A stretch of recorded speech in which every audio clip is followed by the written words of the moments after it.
Dr. Mansi, you can start the program now. Yes, welcome all my teachers, professors, our colleagues, our students, and all the participants, and our respected speaker. So, I, Dr. Manasi Devnath, take privilege to start this program. And initially, I am handing over to speak introductory speech to my student, Mollar Boshu. Mollar? Thank you, ma'am. Good afternoon, everyone. Myself, Mollar Basu, a post-graduation student of the Department of Geography, Adams University. I welcome all of the faculties, students, members of the Adams University, all the respected participants, and fraternities of the subject from across India who have joined this program right now. Today, we are organizing the Future Geographers 10, exploring the career goals and competencies. We are, being a social species, our every moments and works are being directly or indirectly interacted with the social aspects. Non-homogeneous structure and accessibility within the society are not unknown to us. The Future Geographers 10, exploring the career goals and competencies, will have such very prominent topics: landscape of inequality scheduled today, and other topic is gender and space, the geographies of marginality, scheduled on 8 February. We are thankful to our eminent speaker, Professor Sachidanand Sinha from JNU, to present and deliver his presentation in this topic. Welcome, sir. All participants are requested to be present both seminal topic on 4th and 8th February. We will share the feedback from associated with their participant certificate on 8th. Your gracious present on the both day is very expected. Without taking much time, now I take opportunity to introduce the Professor of Eminence and Advisor to Vice Chancellor Adams University, Dr. Sanjeev Ghosh sir. He is a former Professor of Chemistry and Principal of Presidency College and Emeritus Scientist, Presidency University, Kolkata. Professor Ghosh is a Presidential to the core, having graduated from Presidency College and postgraduated from Calcutta University. In his doctoral pursuits, he joined the group of the eminent spectroscopist Professor Mihir Choudhury at the Indian Association for the Cultivation of Science, Kolkata, and was awarded PhD degree by Calcutta University. He chose to go abroad for his postdoctoral studies and joined Professor A. H. Maki in UC Davis, California, USA, as research associate for 5 years. He continued his teaching and research career in Presidency College for 36 years, starting from professor to head of the Department of Chemistry and finally as a principal of the Eminent Institute. During this phase, Professor Ghosh, who is still recognized as one of the best teachers in physical chemistry, nurtured many young brilliant minds, some of whom who are extremely renowned scientists today and are occupying top positions in research institutes and universities in both India and abroad. Now, I am requesting Sir to inaugurate this session. Thank you. I would just like to say that Sir is having some technical issues. Sir was okay with a few minutes back. Because of some technical issues, He's unable to unmute himself. Just I am asking for a few seconds to wait. Okay, thank you, ma'am.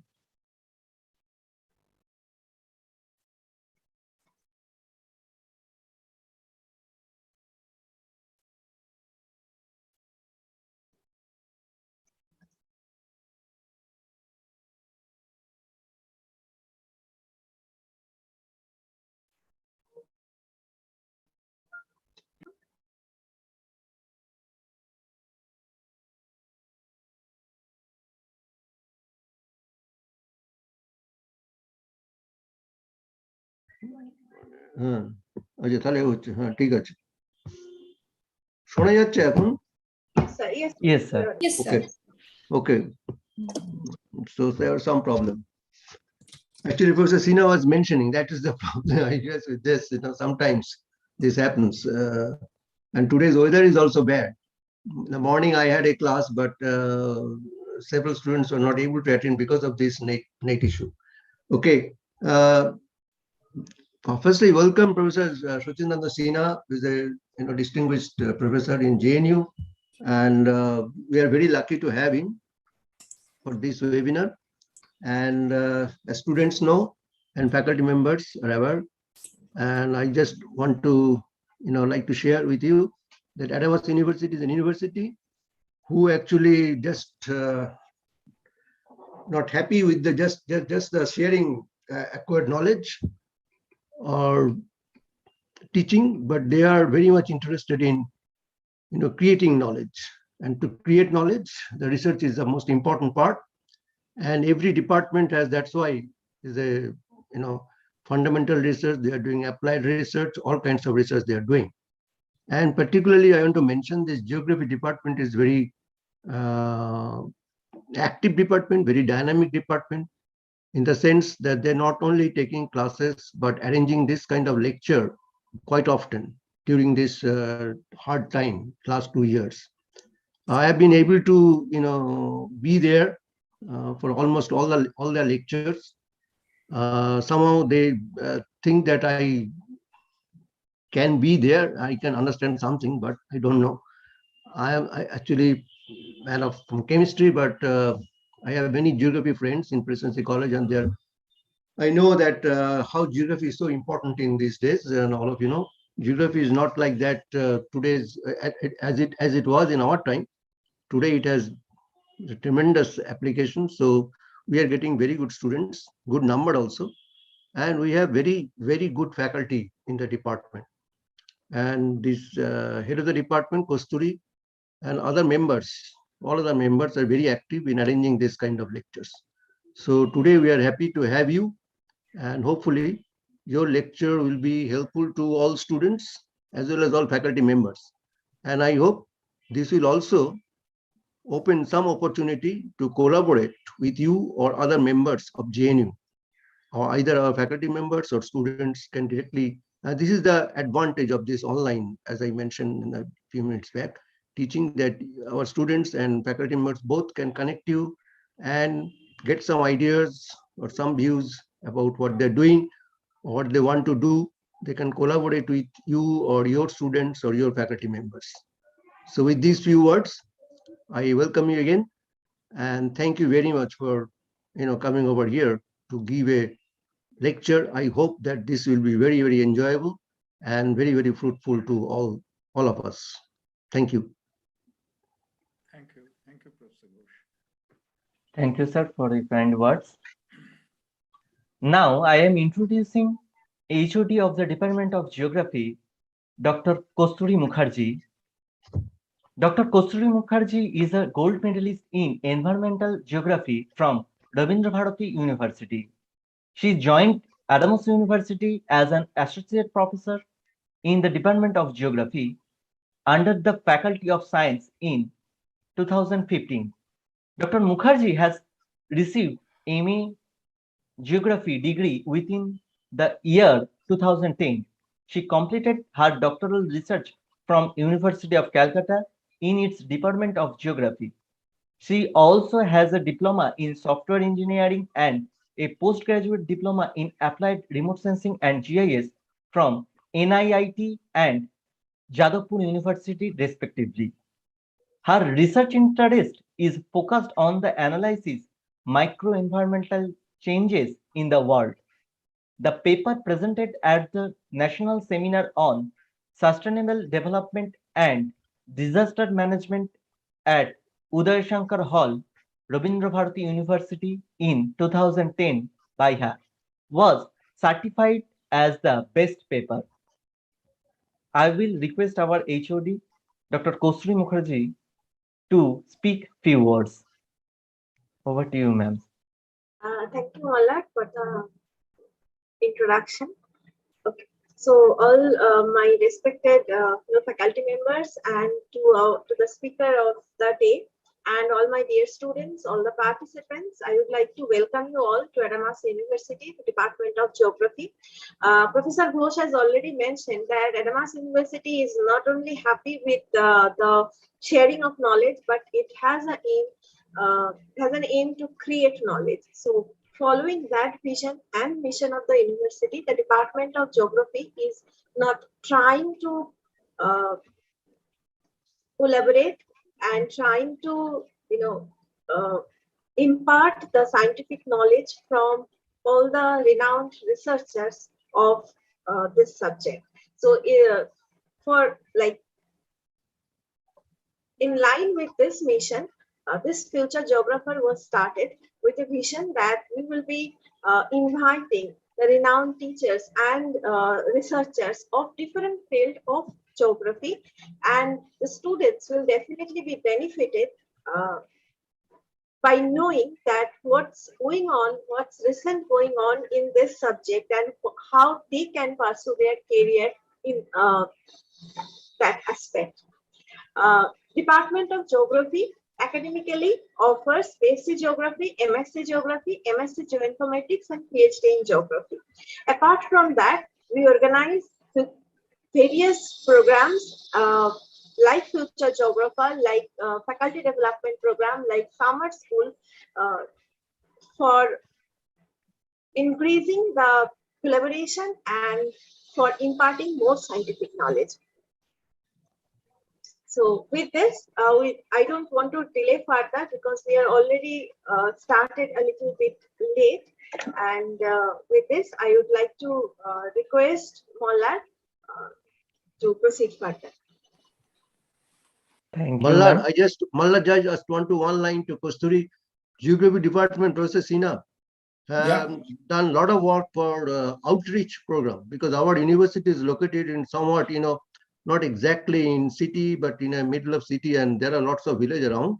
So this Geography Department is doing a lot of work to the villagers, like analyzing the water and things like that. They are doing very good outreach program. Thank you. Yeah, that's wonderful. Yeah. Thank you, sir. Thank you, sir. Yes, continue.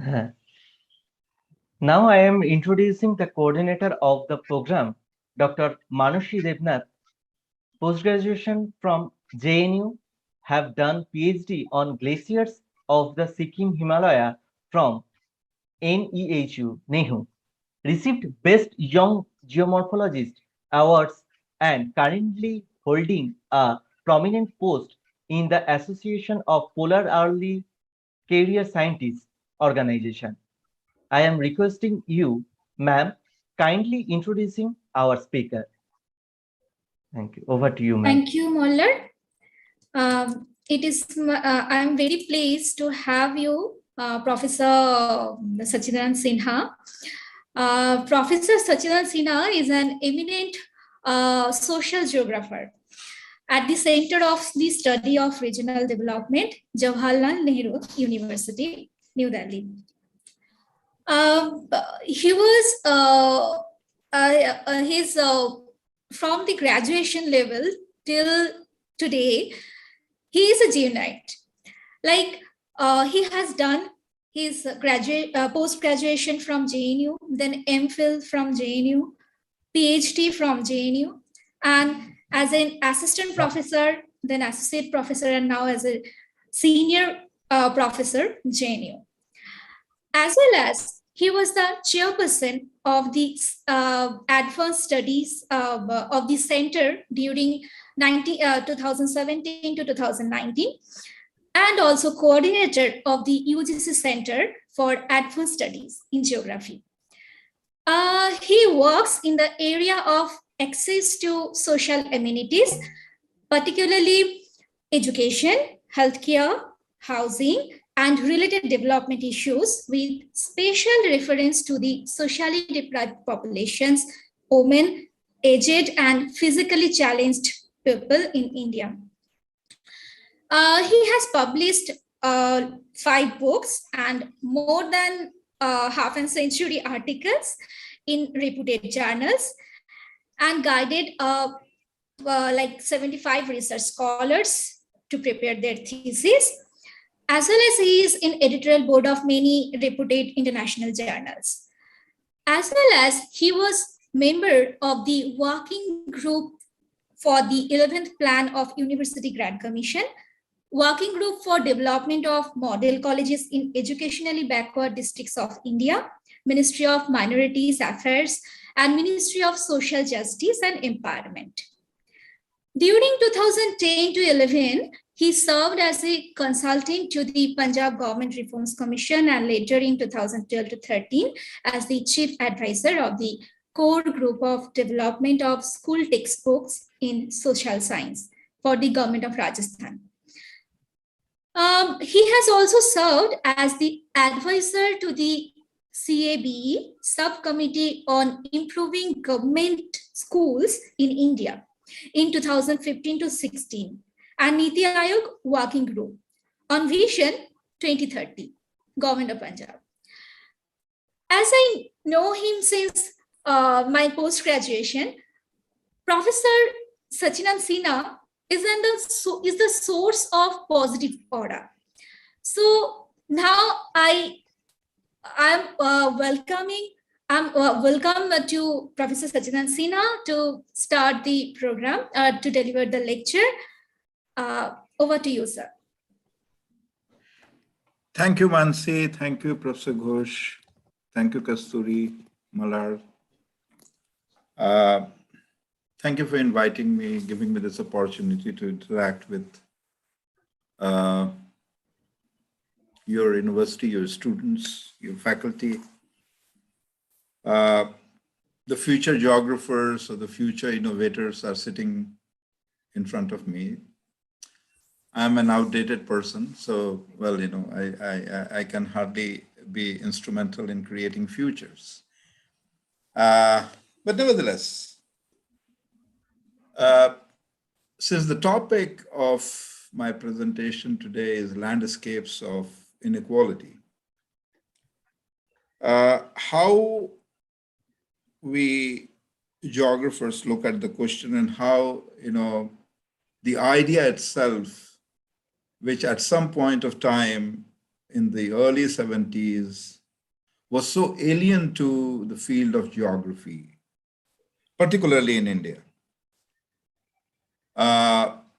In India, you know, we were just doing kind of geography that is known as geomorphology, physical geography, which has its own relevance. Mansi sitting across, you know, I can't really be critical of physical geographers. She has done such a wonderful job, and I have been interacting with her even while she was at NEHU. I remember having visited NEHU while she was a student there. I met her, and I'm aware because his, one of her supervisors, perhaps, you know, is my next door neighbor here in the department. So you know, whenever she is here, we get to see her, and we have seen her grow, and it's wonderful, you know, when you see your students grow to such stature, makes you feel proud. And that's where the future geographers are. The point which I was really trying to say is that until about early 70s, you know, our geography curriculum suffered from what we can call it a colonial hangover. and not just a hangover, but a kind of a hangover which had deteriorated into a kind of an state where perhaps, it was about to get fossilized. And that is where I think, in Indian geography, something happened. And that was in terms of bringing or locating geography teaching programs and research in a larger domain of social sciences. And that's, I'm not making a distinction between social and physical sciences because, everything, reality around us is extremely interrelated. And compartmentalization of knowledge is only going to be at the cost of knowledge itself. So therefore, I do not subscribe to this idea of putting it in this box or that box. But the fact is that, as long as we geographers stayed in a kind of a comfort zone of what was the colonial geography, reading and studying regions, creating knowledge, if at all it was a knowledge about places and environments, researching as to what was really happening to our rivers, without much of an understanding because, we didn't have the training. We were sitting on the fence, neither belonging to this side nor that side. Issues of concerns, which in fact affected human beings, citizens of this country, citizens, people living in any part. I think that is, if at all we needed to do geographies, we needed to put people in the center of it. And whether we do geomorphology, we do fluvial geomorphology or whatever kinds of geographies, people will have to be there, directly or indirectly, covertly or overtly. We are a huge country, and for that matter, we are not the only ones. In fact, the world is so small, but yet, it's so diverse. The conditions, the environmental conditions, the resource bases, the possibilities and the challenges are enormous. And these conditions in which the world population, including India and within India,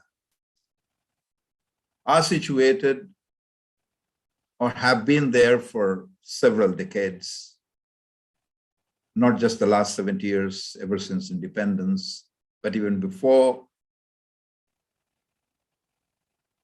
with the change of time, with the change in the economies globally, with refashioning of the global political and economic order at different phases, with the aspirations that that this idea of a democratic world, that people of the world are all the same, that there can be a rich country and there can be a much more powerful country and there can be a relatively poorer country and so on and so forth. Not everybody could perhaps have the same level. We felt that, a certain kind of a principle of interaction, of relationships were quite basic. And that was founded on the principles of equity. There can be a much more powerful country, but when it interacts with another country, there can be differences between the two. But yet, they must interact at some footing, which is an equal footing. And that is what, was visualized when, some of the architects, including, and this is the time for us to also remember, Netaji and Jawaharlal both, not precisely because, they were antagonistic, which in fact is made out sometimes in a very, very serious and significant way. But they also had points of convergences, that they saw the world through a similar lens, if not the same lens. And that was that they knew the strength of democracy, that they understood the strength of creating a future world where the principles of equity and justice would prevail, and where they will be in a position to, in fact, carve out a niche between the warring blocs, during the Cold War period, perhaps, generations I'm talking to today, a large number of them would perhaps know it as a point of reference, that until about 1988, there used to be a bipolar world, the communist world and the capitalist market-oriented world. And India and several countries which in fact came and joined the bloc was known as the non-aligned countries. The whole aspiration was that we don't have to be sitting in a particular box. We don't have to be really taking sides. We have just one simple principle on which, our foreign policy and our domestic policy should be based, and therefore there has to be a synergy between the foreign policies and the domestic policies. Both Jawaharlal Nehru and Subhash Chandra Bose, if you read the other day I was preparing for some kind of presentation, and I came to know that, that the architect of Indian planning, economic planning, was none other than, Subhash Chandra Bose. And I started working on it, and now, this may turn out to be a good paper in a few days' time. What were the concerns? The concerns were that, we have, irrespective of what past we may have had, but the time that the British go, we will be far more pauper than we ever were. In fact, that it was not simply the work of Dadabhai Nauroji, who long time ago had prepared a thesis called The Poverty and Un-British Rule in India, which is available on the net, and you can just take a look at the kind of insights that Dadabhai Nauroji was in a position to place there while he was a member of the British Parliament, the Indian representative, or maybe an Indian member, whatever. And he was in a position to contest the whole idea of the colonial rule, creating a kind of an impact both within the British Parliament as well as in the global press about the fact that, the colonial power, which in fact sought justification in terms of making the world civil as the world was barbaric before them, had to go on a back foot and start reconsidering as to how colonial rule or how colonies could perhaps be maintained. So, of course, the British needed to maintain the colony. The colonial hangover that I was really referring to was precisely because of the fact that, our educational system, which was a transplant of a British education system of a very, very lower standards remained in that kind of situation until about mid-70s. Although we cannot say that there were no sparks, that there were no dedicated teachers and students who in fact produced fantastic works. That the private and the public and other private philanthropic organizations, they really contributed enormously towards producing teachers, scientists, and work on the lines that Nehru and Maulana Azad had visualized insofar as education was concerned. But it takes generations to change.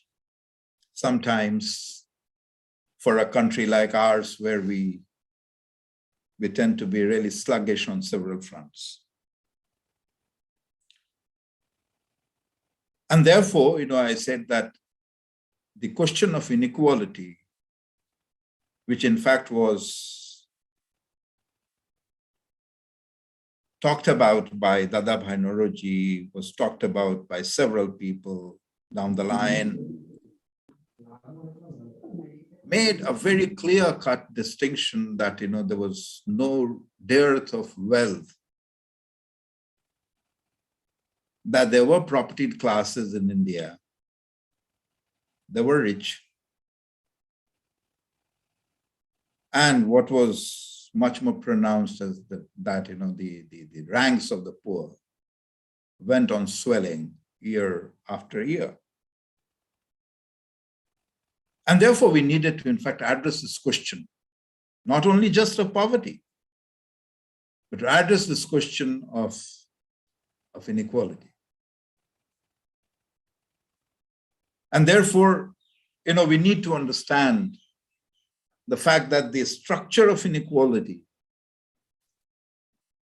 and as a geographer, I would look at the structure of inequality in terms of what is where and what is provided where and what are the opportunities where, who benefits from those opportunities, who is in a position to access those opportunities, and who is not. And why is it that, while we are all citizens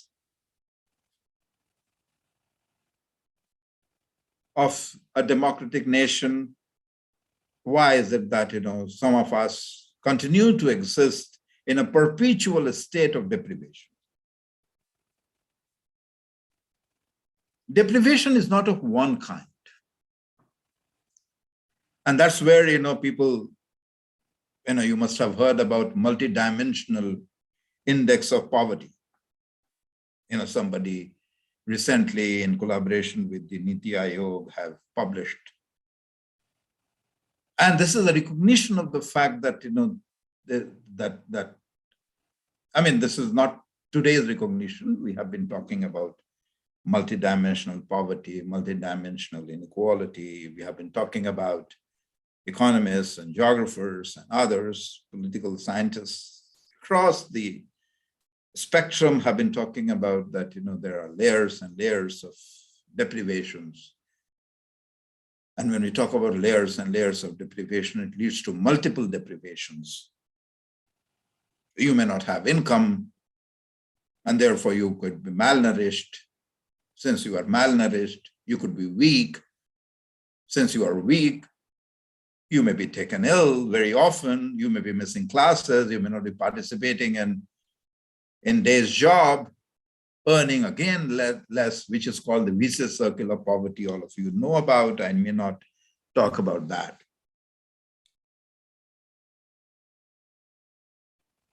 One particular work, which was also quite in the 70s was very famous, which is the story of India. The story of India is traced with development. Is a work by Gunnar Myrdal called Asian Drama.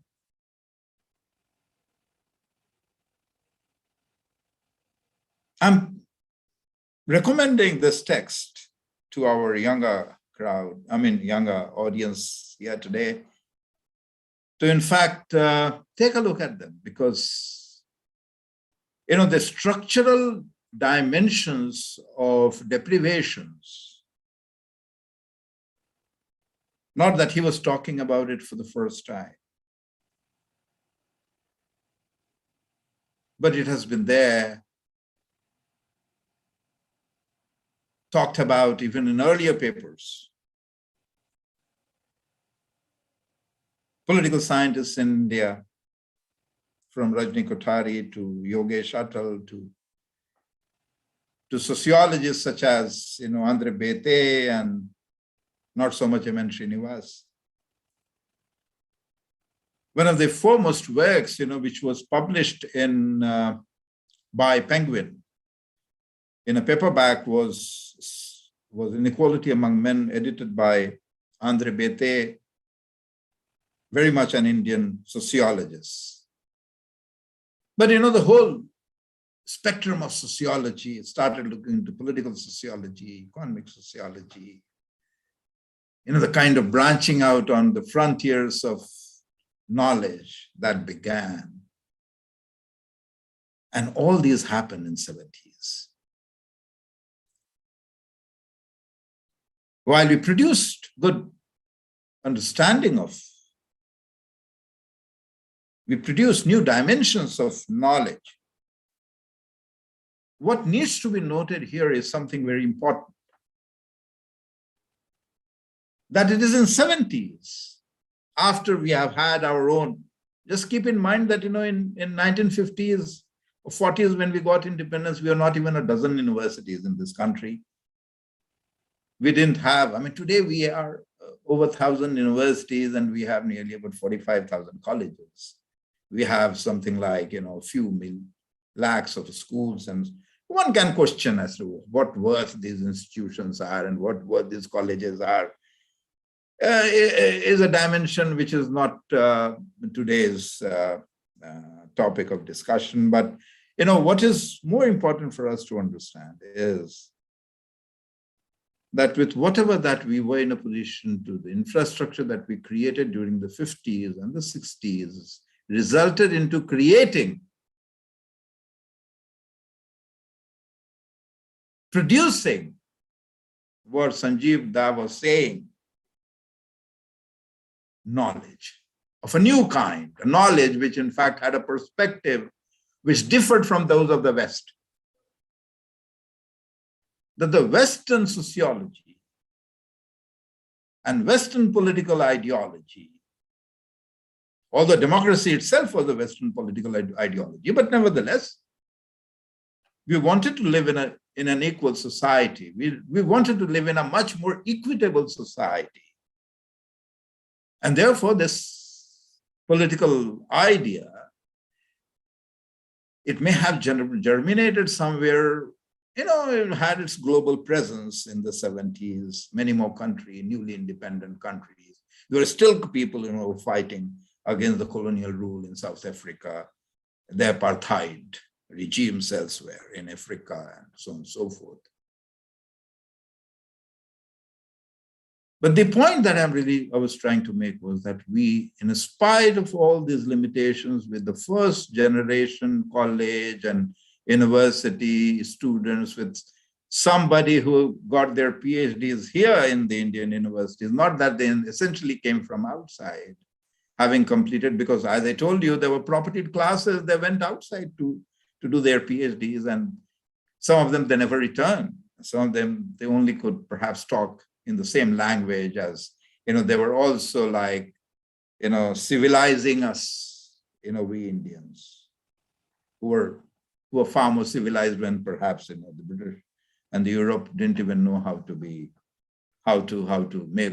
a house, So the Indian subcontinent, with all that, with all these colonial exploitation, had to reinvent itself. And that reinvention takes place in 2000, in about mid-70s.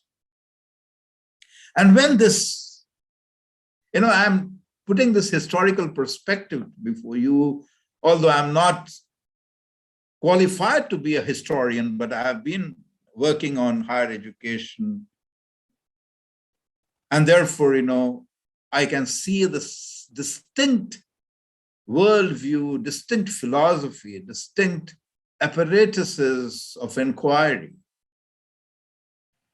which were developed in the 70s by people none other than Indian scholars who were bred here, who saw their societies here, who saw that, in spite of the democratic political ideology and the structure of governance, things were still not so much democratic. By proclaiming democracy, you do not become a democratic state. You can become a democratic state, but you do not become a democratic society.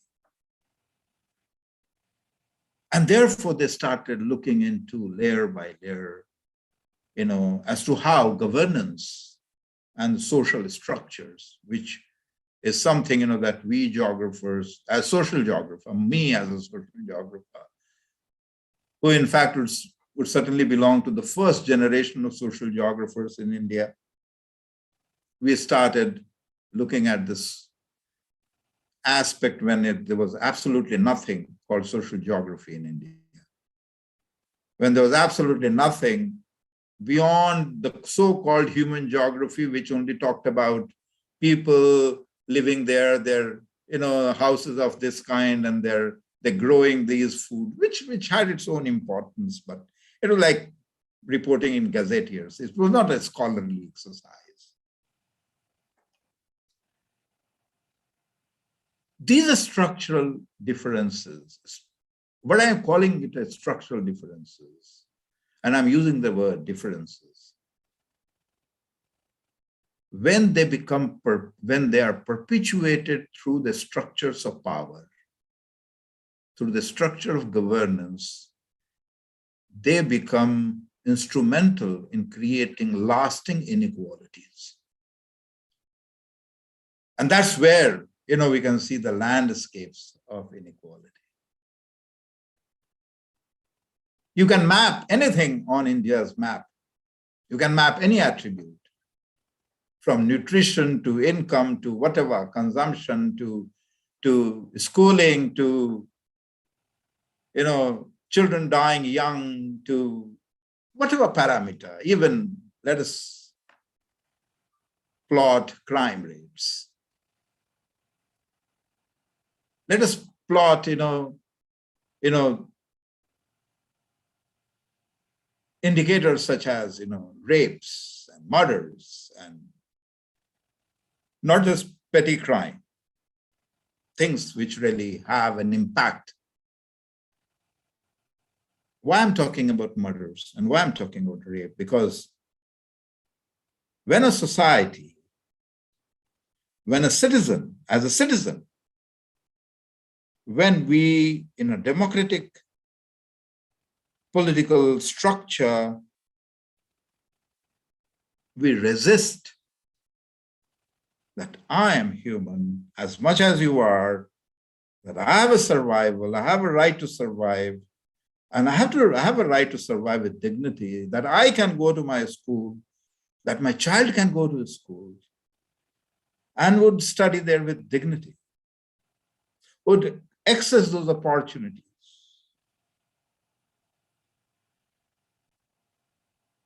These structures, these possibilities are created or not created, or they are mediated through structures of power, which in fact are located within our social thoughts.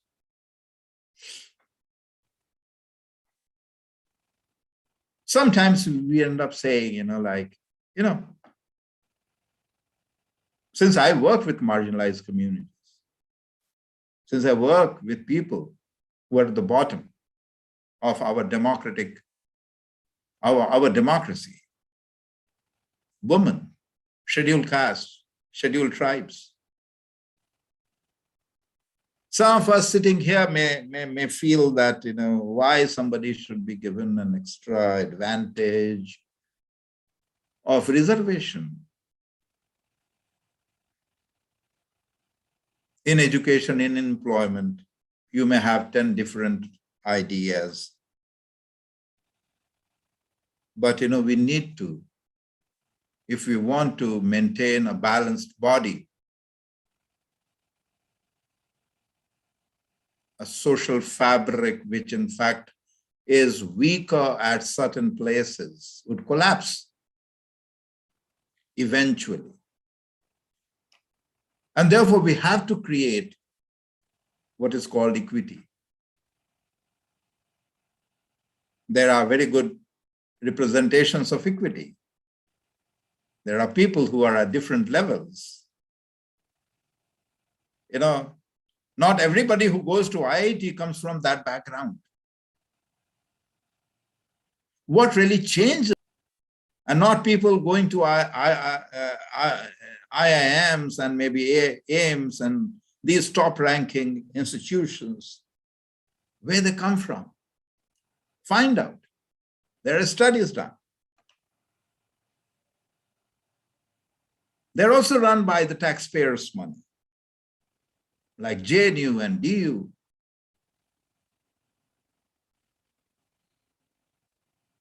All those great scholars around, whether in India or outside, they have all been bred in public institutions. Public institution has its own role in reconstruction of society like ours. Well, I'm not at all denying the role of private institutions, philanthropic institutions. They have been there in India, even from before independence. We have had institutes run by Tatas and the Birlas and maybe, societies, almost about 2/3 of colleges run in Maharashtra are run by societies. Of course, aided by the government. Even in the best of what we call the privatized, market-oriented society called the United States of America, just find out as to how much of funding does the federal government and the constituent governments in different states make towards education. Why they do so? They do so precisely because, while there are private institutions and they have their role, they have made a mark, there are others who perhaps would like to move, would like to do better. They could be socially and economically mobile. And what would perhaps assist them in this process of social and economic mobility? Because if there is no social and economic mobility, the democratic fabric would collapse. Mind you that you can be lucky with one dictator. You can't be lucky with all dictators. That the history of mankind, the history of the modern world has not been made by the dictators. Modern times. Medieval times, there were dictators only.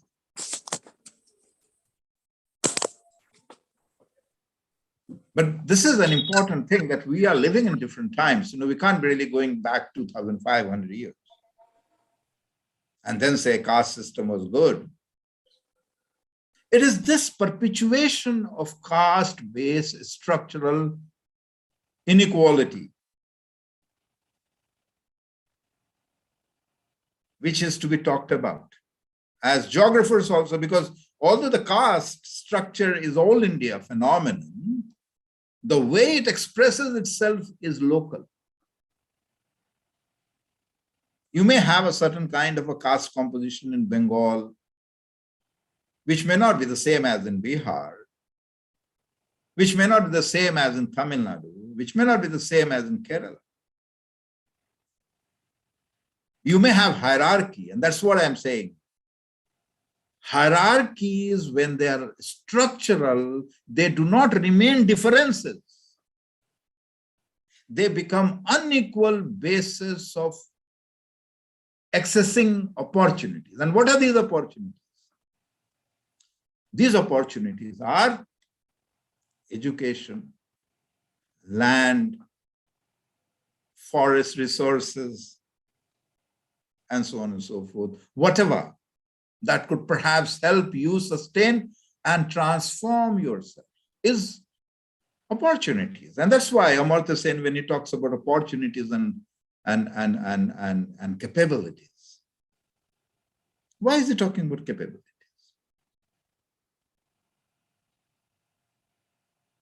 He's talking about capabilities because he would like to see as to whether you and I function. How do we function?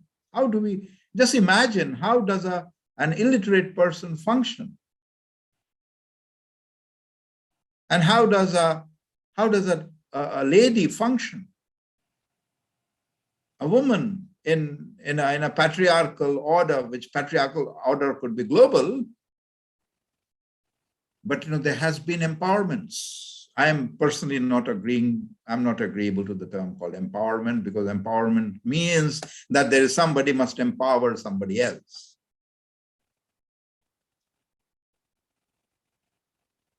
Empowerment has to come through a mechanism of access. We talk about access. We talk about, in the present circumstances, we talk about ease of business. I would be very happy if there was an ease of education. I would have been very happy if the government would have talked about ease to treatment. We have made this constitutional guarantee to survival. But that ease to treatment could be seen when we had this climactic effect in the second rounds of the pandemic. That even in city like Delhi, where you have a fairly good amount of private and public institutions, they all were all the same. They didn't even have oxygens to in fact sustain themselves and sustain people. Almost all of us, we lost our near and dear ones. But we in our country, we tend to be having very short memories. We have short memories precisely because, we have multitudes of problems. We lose a friend, we lose a relative, but we don't know as to whether we are going to get food for our children. We have a new set of problems. And that is why when some political leader, he says it's an 80-20, I interpret it in terms of those 80% of India's population today who are really living in a state where, considering the fact that, we could perhaps make these opportunities available to larger segments of people, ultimately, where that person or where the system flounders is the person cannot survive, cannot have enough or adequate amount of access to food. Although the food could be rotting in the granaries. We may have much more than the buffer stock. We may not be releasing them. The classical case, which reminds me of the famous Bengal famine, on which Amartya Sen wrote such a beautiful work called Famine and Entitlement.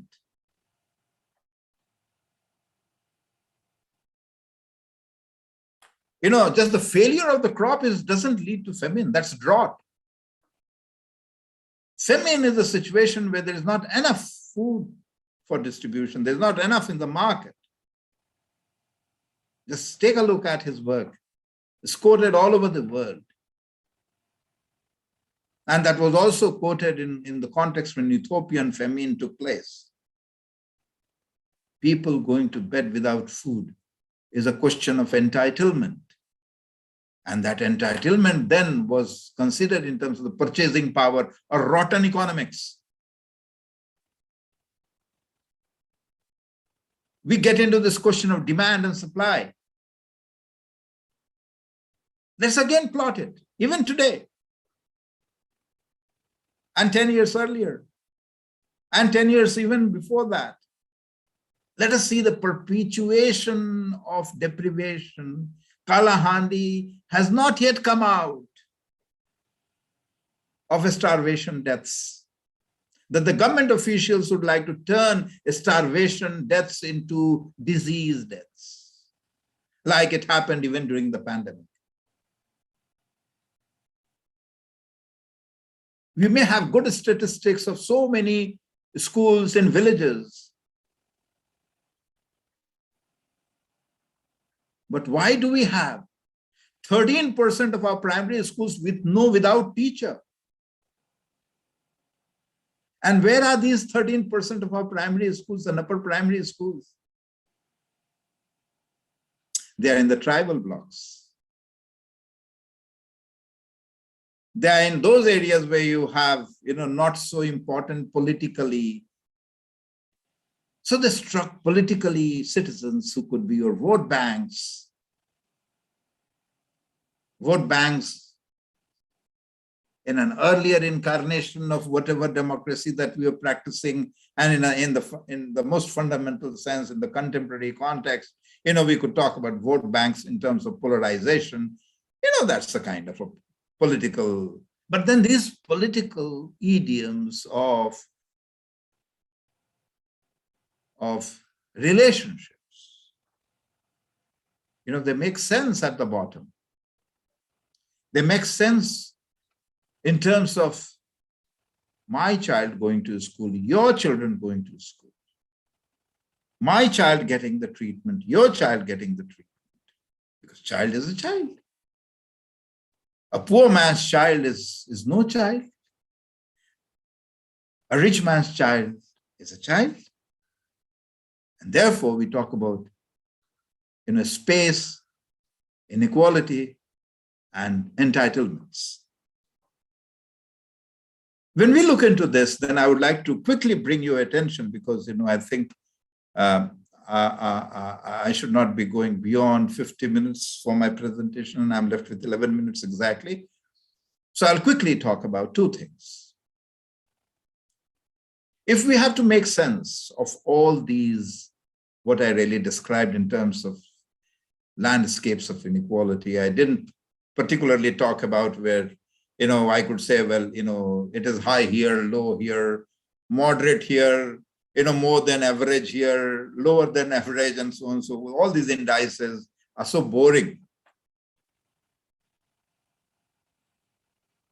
They're boring precisely because, we see one map and we see another, we see the third and we see the fourth, and we see it in 1970s and we see it in 2022. Have things not changed? That's the most important thing. Has it not changed? If it has not changed, then so many of us who are today students of Adamas wouldn't have been here. Because our parents wouldn't have had the opportunity to, in fact, access education. Your parents, who could be of my age, I wouldn't have gone to a school, although that school was a private school or a public school or whatever. It happened precisely because there was investment made. Real investment. What we really couldn't do is that, it happens with any kind of an investment. Not all investments give returns. And education as an investment doesn't give returns in a manner that, perhaps you would like to see year upon year. It's a kind of a capital which is built over generations. Just look at the number of people who migrate from India elsewhere, educated people. Yes, there are also people who are not so educated who also migrate. But what I'm really trying to point out are two things, that we geographers, as geographers, we really got to really concern ourselves with. Not that we can become sociologists or political scientists. We are geographers. then where do I begin from? It's nice, that we make beautiful maps and we can make beautiful atlases. We can make atlases on distribution of resources. The first atlas of resources that was made by geographers, was made for the colonial empire, was made so because they wanted to mine, they wanted to extract, without understanding as to what is the relationship that people have with their own environment.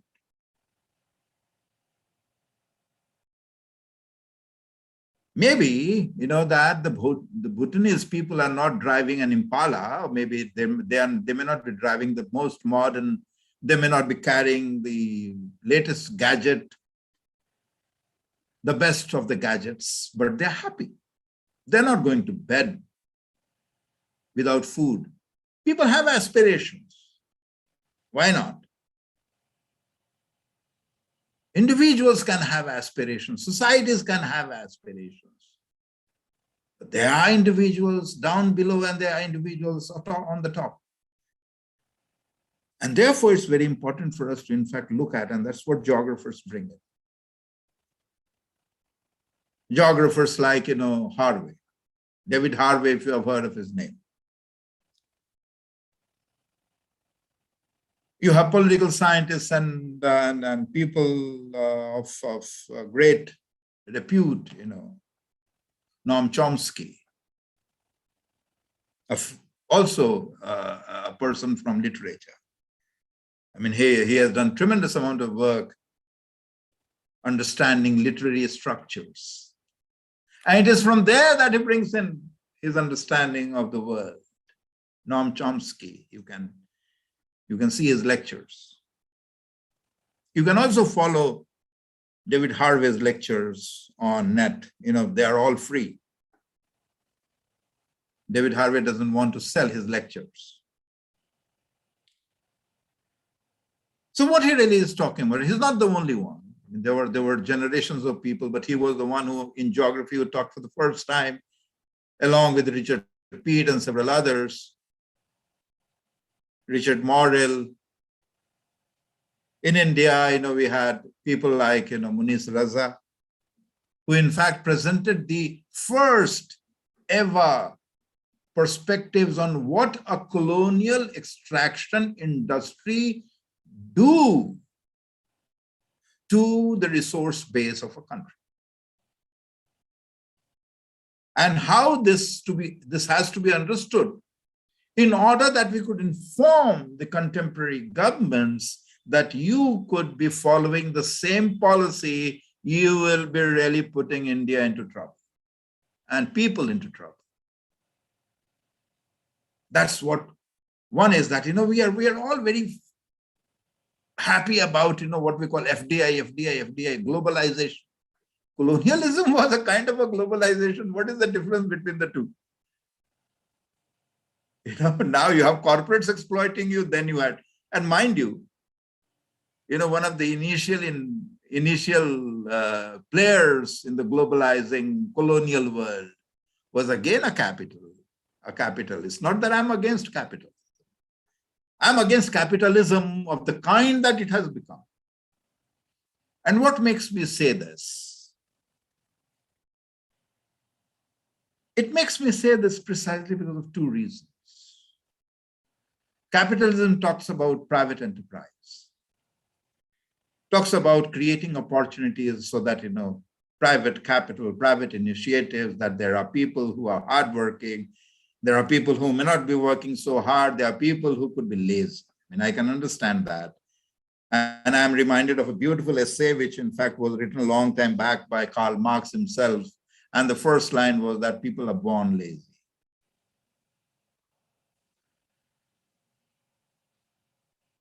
You can have opinions about, but then, these opinions aside, if there were lazy people, there were lazy people in India and there were lazy people elsewhere. But the structure of exploitative relations make people far more lazy. Lazy within quotes. What does the new data of the CMIE have to say? Center for Monitoring Indian Economy. Some of us sitting here may say, okay, these are all Western trained people, they could be. I mean, these days, we have to really categorize people into West, East, North, South, and maybe, English speaking. I'm a Bhojpuri speaker. My mother tongue is Bhojpuri. And perhaps, if you were to understand, I can deliver lectures in Bhojpuri. My Bhojpuri is pretty good, I can tell you with a lot of confidence. I can make a typical Bhojpuri from my town put to shame because I can speak absolutely the local Bhojpuri. That's my mother tongue. Why I'm talking about Bhojpuri? I'm talking about Bhojpuri is precisely because there's a local relation. There's a global order and there's a local relation of people with their own environment. And that relationship was altered, which provoked a kind of a situation which led to Champaran. My friend Rameshwarji is there. Champaran is not very far off from the place where I am, and he is also from a neighboring village. So if we were to both take our bicycles, we could be in Champaran, start in the morning after breakfast, and we would be in Champaran by about late in the evening. The same Champaran where Gandhiji went. It is not just Champaran, landscapes of inequality. It is again 1886, Bengal, which led Nemi Chand, that metro, I'm forgetting his name, write this beautiful play called Neel Darpan, which was translated by Madhusudhan Datta into English, which led to, and its publication led to imprisonment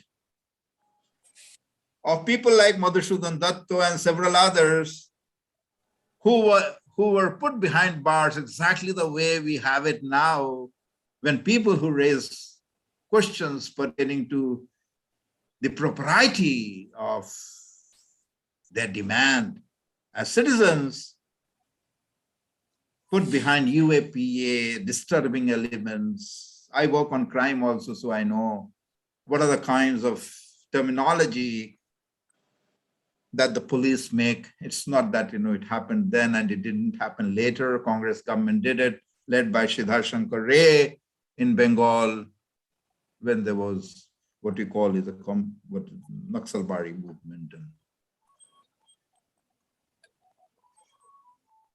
So what I'm really talking about is that those relations between their immediate environment and people, which in fact sustain them, which in fact bring food for them. 500 different tribal communities who in fact depend for much of their needs, and they live happily, not that they should be left to live in those conditions. I'm not the one who would rather like them to be converted into a zoo, specimens in the zoo for what we call is an ethnic tribal or eco-tribal, what is called eco-tourism or ethnic tourism. Beautiful inventions of the capital.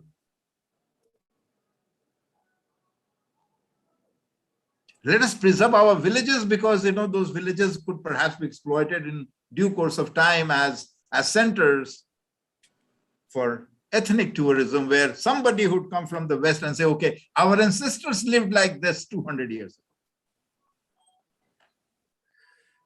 Let's preserve, Duar. Let us preserve, Mednapur and the South in Jhargram and all that. Let's leave them the way they are.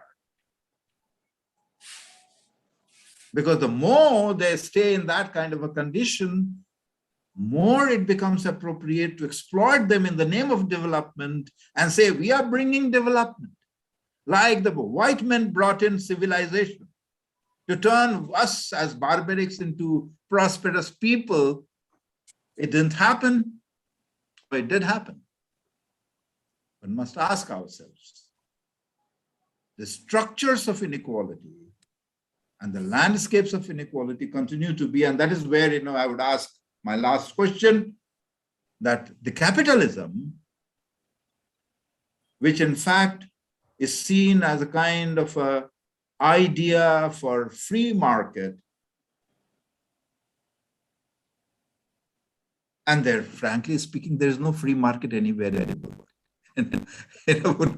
One can perhaps argue, and I can perhaps sit with you and argue, and we can have yet another day on earth. Maybe you can have questions on that, and I'll respond to them. I can respond to them even now. Is the fact that, the capitalism, the initial basis of foundation of capitalism was creating and exploiting resources through colonialism, which gave them the resource base to set up high concentration of financial capital in certain pockets of the world, and therefore create an empire in the name of democracy, facilitate the government, saying that the democratic society perhaps is going to be the best place for free market, for personal incentives, and so on and so forth. Yes, it did happen. Some of the Western countries did benefit, but much of what they had benefited was precisely because they were also the colonial masters. The French were the colonies, had the colonies. The British had the colonies. The Spanish had the colonies. The Dutch had the colonies. And then, the contemporary capitalism, not that, I'm a Marxist, you may brand me कि ये तो Marxist है, आदमी क्या बोलेगा, ये तो वही बात कर रहा. But what I'm really trying to say is that the colonial-based exploitative mechanism, which became the foundation for the capitalism, is now in the neoliberal atmosphere, political atmosphere, has undergone a tremendous change. What capitalism in the garb of colonialism did was they politically evicted you from your resources. They took care of your forests. They took care of your mines. Now they do it through corporates. They don't need governments. This is what is neoliberalism, the macro neoliberalism. Turn the pages today. You have Anand Bazar Patrika also. That may have also brought in this information which I'm sharing with you. Just turn the website of Forest Ministry. What does it say? It will incentivize estates and corporations which will clear, investment plans. They want to create more Niamgiri. If you have heard of Niamgiri Hills, they want to create many more, and therefore, one of the worst form of capitalist development has taken place in communist China, where they have people called the Uyghurs put in concentration camps kind of a thing, and they have no political rights. You can't evict Muslims from this country. You can't evict and turn all Dalits into non-Dalits. But what you can do is you can put them in concentration camps. Free labor. Look at the production conditions.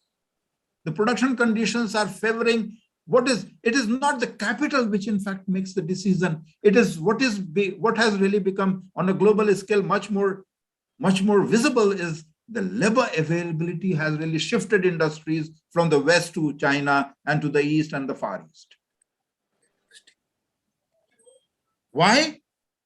Because the labor was cheap. And now that you have the labor, you have understood the potential of labor. Now what you want to do is disenfranchise people. उनके जो अधिकार हैं as नागरिक, as citizens, उनके अधिकारों को ही question करो, ताकि आपको एक ऐसा ग्रुप मिल जाए, such groups of people who would be there working for the capital, they cannot be done away with. उनको यहां से निकाल के बंगाल में तो आप डाल नहीं सकोगे, लेकिन उनको लेबर तो बना ही सकते हो। उनके मनोबल को ऐसे तोड़ दो, द स्ट्रक्चर, और उस स्ट्रक्चर को जो कि ग्लोबल स्ट्रक्चर है न्यू लिबरलिज्म का।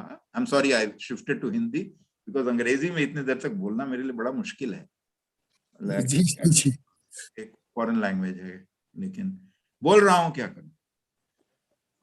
तो वो anyway, coming back to English, so they can't do it with them. So what is the best thing to do? You disenfranchise people. Question whether they are Indians. Then somebody will question that are they Assamese? Then the Bengalis will question are they locals? The Maharashtrian will ask the same question. Are they Marathis? Then the Mumbai walas will ask the question, are they from Mumbai? Mumbai for the Mumbaikars. Imagine there's a beautiful work, Sons of the Soil study. And the Tamils will say, are you Tamil? Where will we land up? But these cleavages of our pluralism, which has kept us in spite of these difficulties, which we have remained as one interconnected society, if not a political entity, for generations. My grandfather went to a school which was a Persian school. He was wonderful in Persian. My father studied in Kolkata for some time, and therefore he also spent some time in presidency. I don't know whether he completed or not because he never told me. Or he never told me because I never had the courage to ask him. So he never told me. Because those were the days of that kind. But you know what we really need to understand is that when the local conditions, when the capital becomes so deeply entrenched, because it has become deeply entrenched, because it really reaches your bedroom today, it reaches your mobile phones, it conditions you into a kind of a situation where you cannot raise a voice as a citizen, but you become completely an ughair or maybe enslaved to the idea of capitalism. That you really cease to exist as human. So structures of inequality and landscapes of inequality, which in fact is now being governed by the neoliberal capital, the Forest Act, just imagine what it is going to do. I mean, in spite of the fact that the Goa airport was not cleared, in spite of the fact that there were about a dozen, today you just check it out from the newspaper. The first page news in Indian Express, Delhi edition, which says, why is the government, in spite of the fact that all concerned agencies have said no, they have not given environmental clearance, but we want to say to the public, our leader is, and our capital is for creating conducive environment so that we can mitigate climate change. While we could be saying this from the political platform, it's good to inspire people, very good. But what are we doing in effect? Effectively, what are we doing? We are clearing forests. The recent forest report says that we are deficient, that we have chopped down more trees than we had ever did.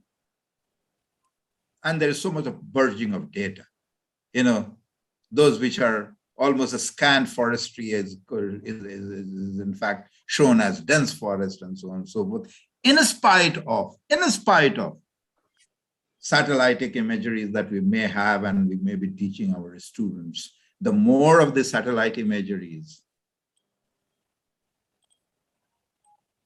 that not only is needed to transmit news onto your television sets, make your phones work, but these satellite imageries are also looking at what resources you have. And therefore, now with the kind of big data, you are really under watch. You are being watched.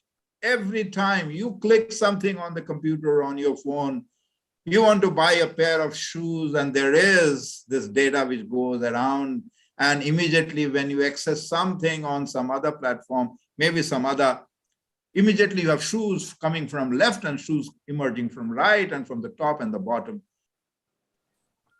You are flooded with information on shoes. Why does that happen?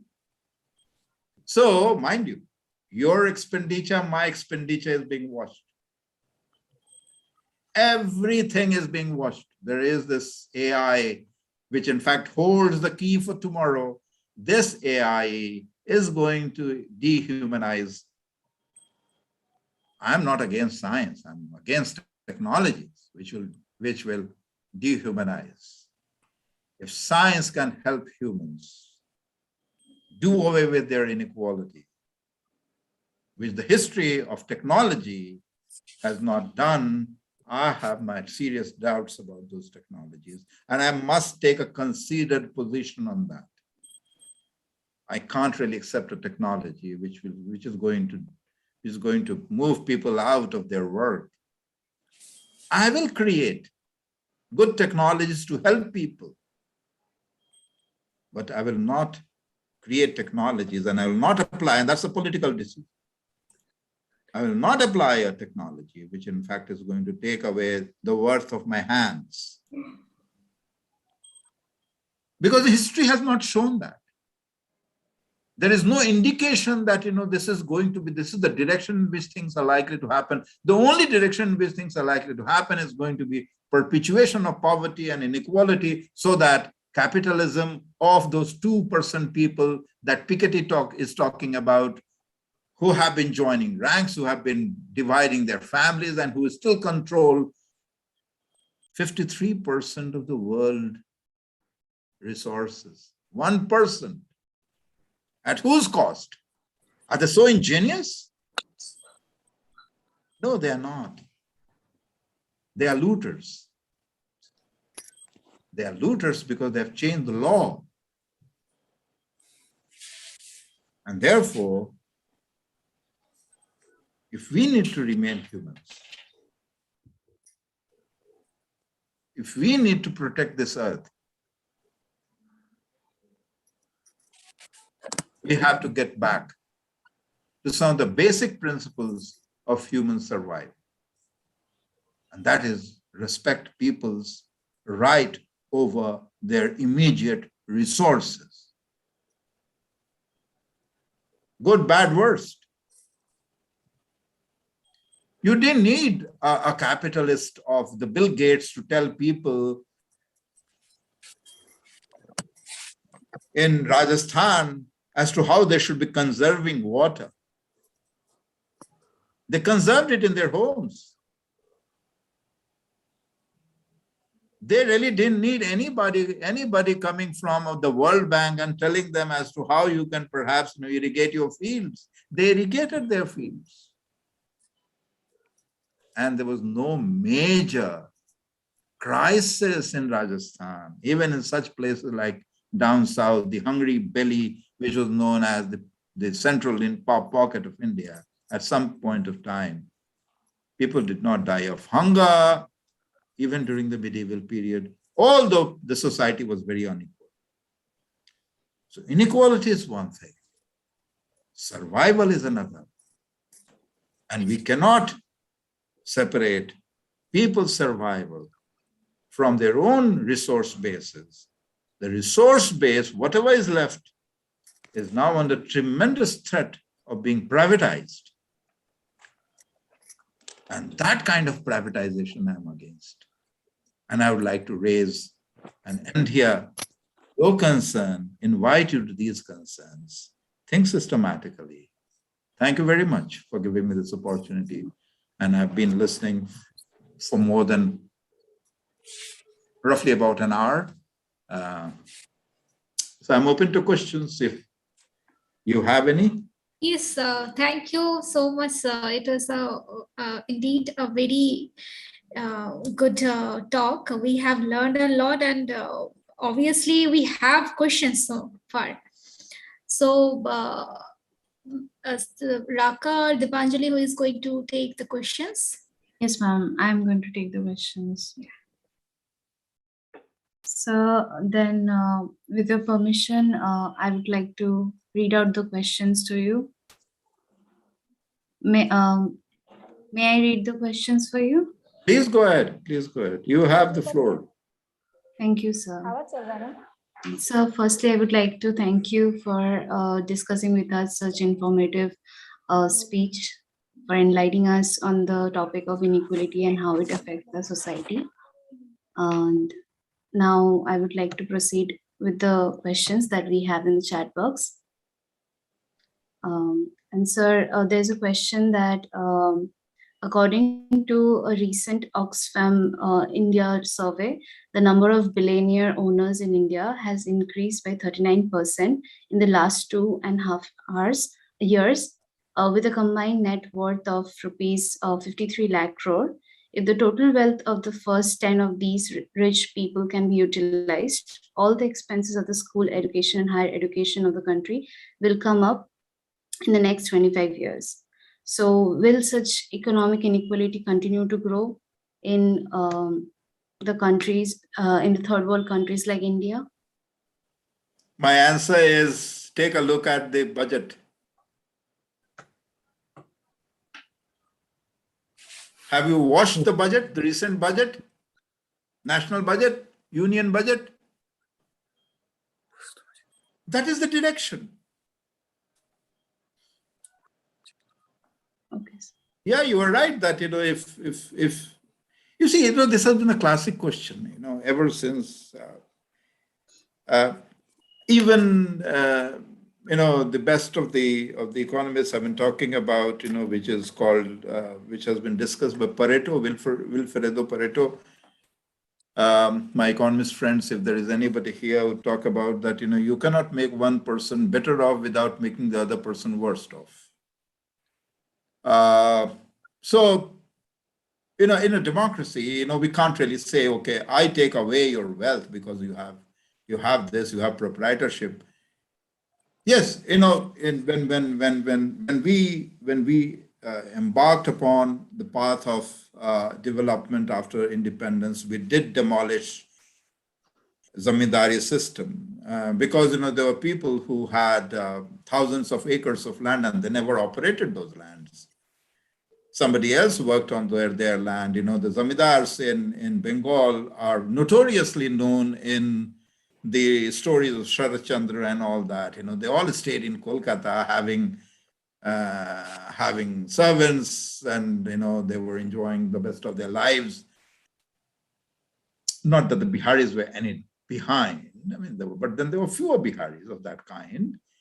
And there were still fewer Odiyas of that kind, but the control over resources was held by these people. And we know what really happened. Zamindari system was abolished, but not the zamindars. You can take away the land from the zamindars, but you can't take away the feudal mindset. We still have those. So that's one thing. Number two is, it looks very, very radical, and nobody wants radical solutions. Why only talk about these? But what you were really saying is, the Oxfam report that even when people were dying, when they had the really serious problems of employment, when people had real problems in this country after demonetization, yet the net worth of some of the people went on increasing. because they have invented this wonderful technology called, online.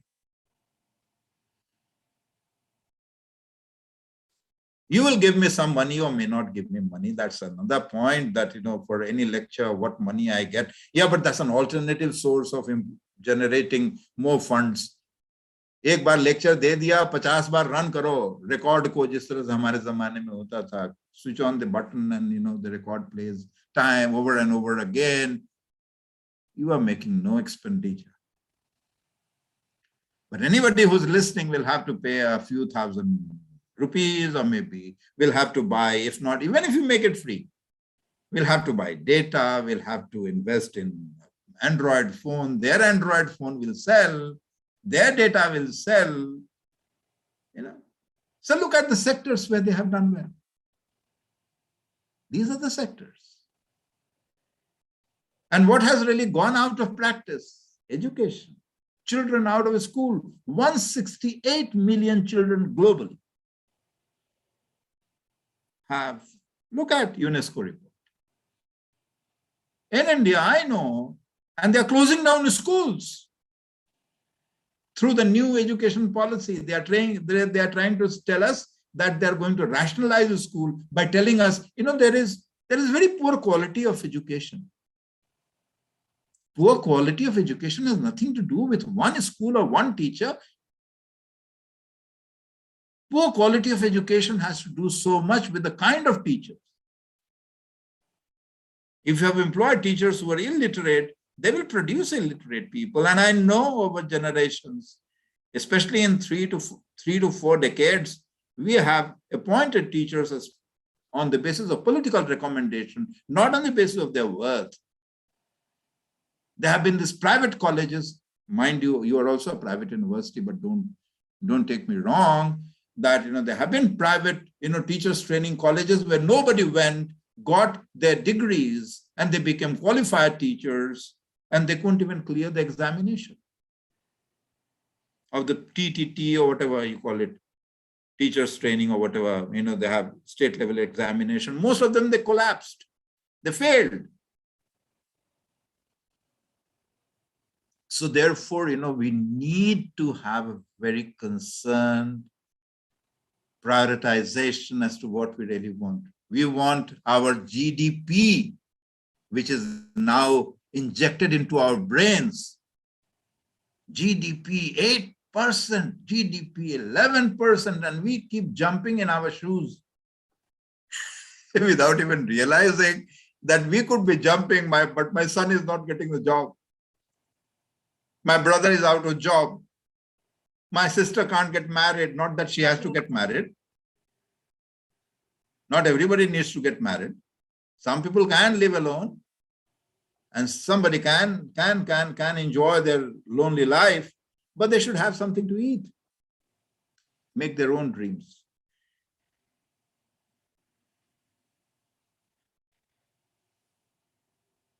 Yeah, the second question, inequality has started economically since use of resources. No, it didn't happen because of the use of resources. It happened because of the privatization of resources. Private property. It started because, we invented this idea of scarcity. And we created this wonderful economics thanks to Mr. Adam Smith. Even the first person who was born was known as Adam. And this is the second person, Mr. Adam Smith. He invented this great idea. What is this great idea? People could still be, swearing by him. But I think he is the culprit. He is the worst of the culprits. If anybody has to be hanged, it has to be Mr. Adam Smith. Because he talked about the question that resources are scarce. How can resources be scarce?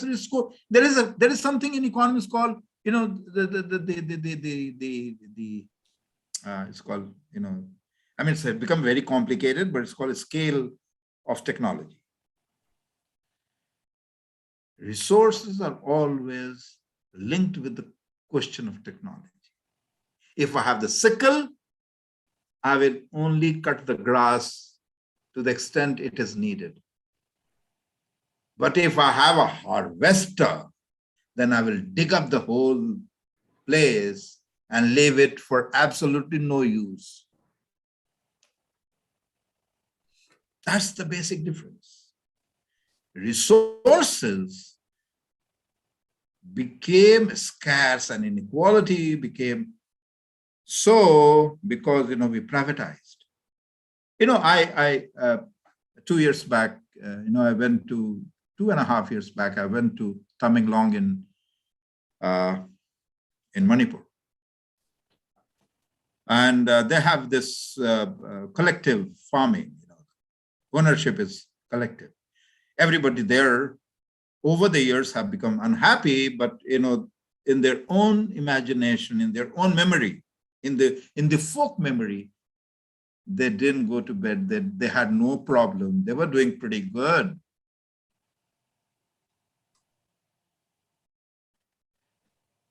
They had enough food. They were selling their food in the market.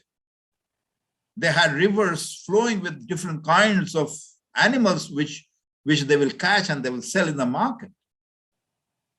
They were not getting very good price, but they were getting good enough money to keep them going and sending their children to school. Even some of them went to private schools. There were no great expectations.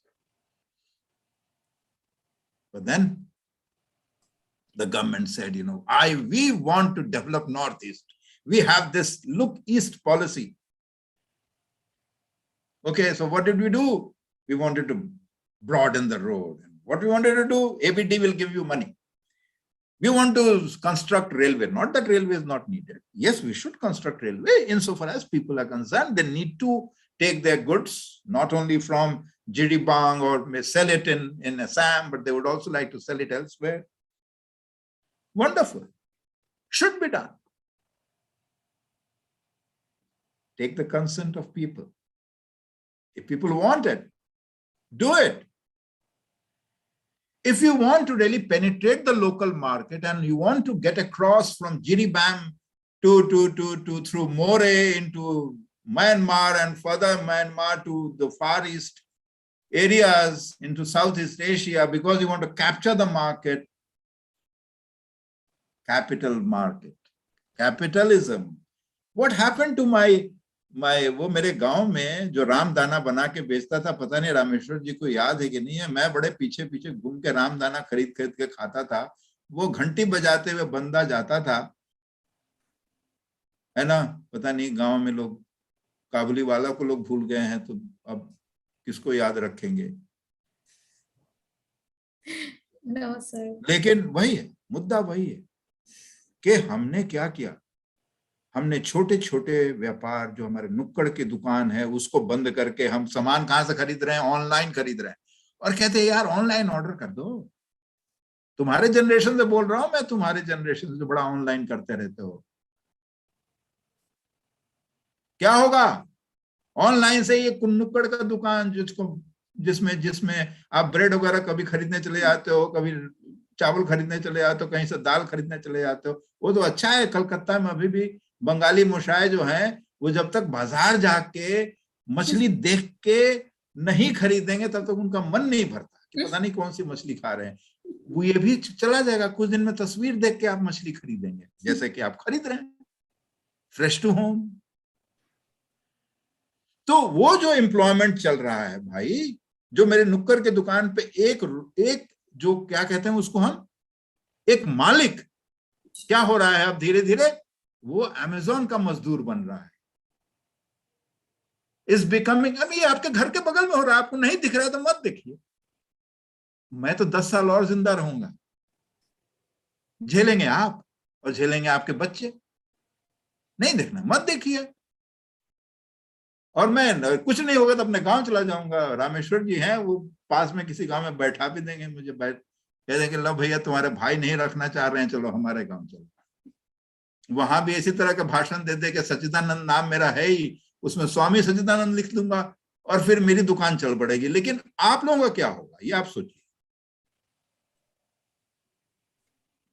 Yes.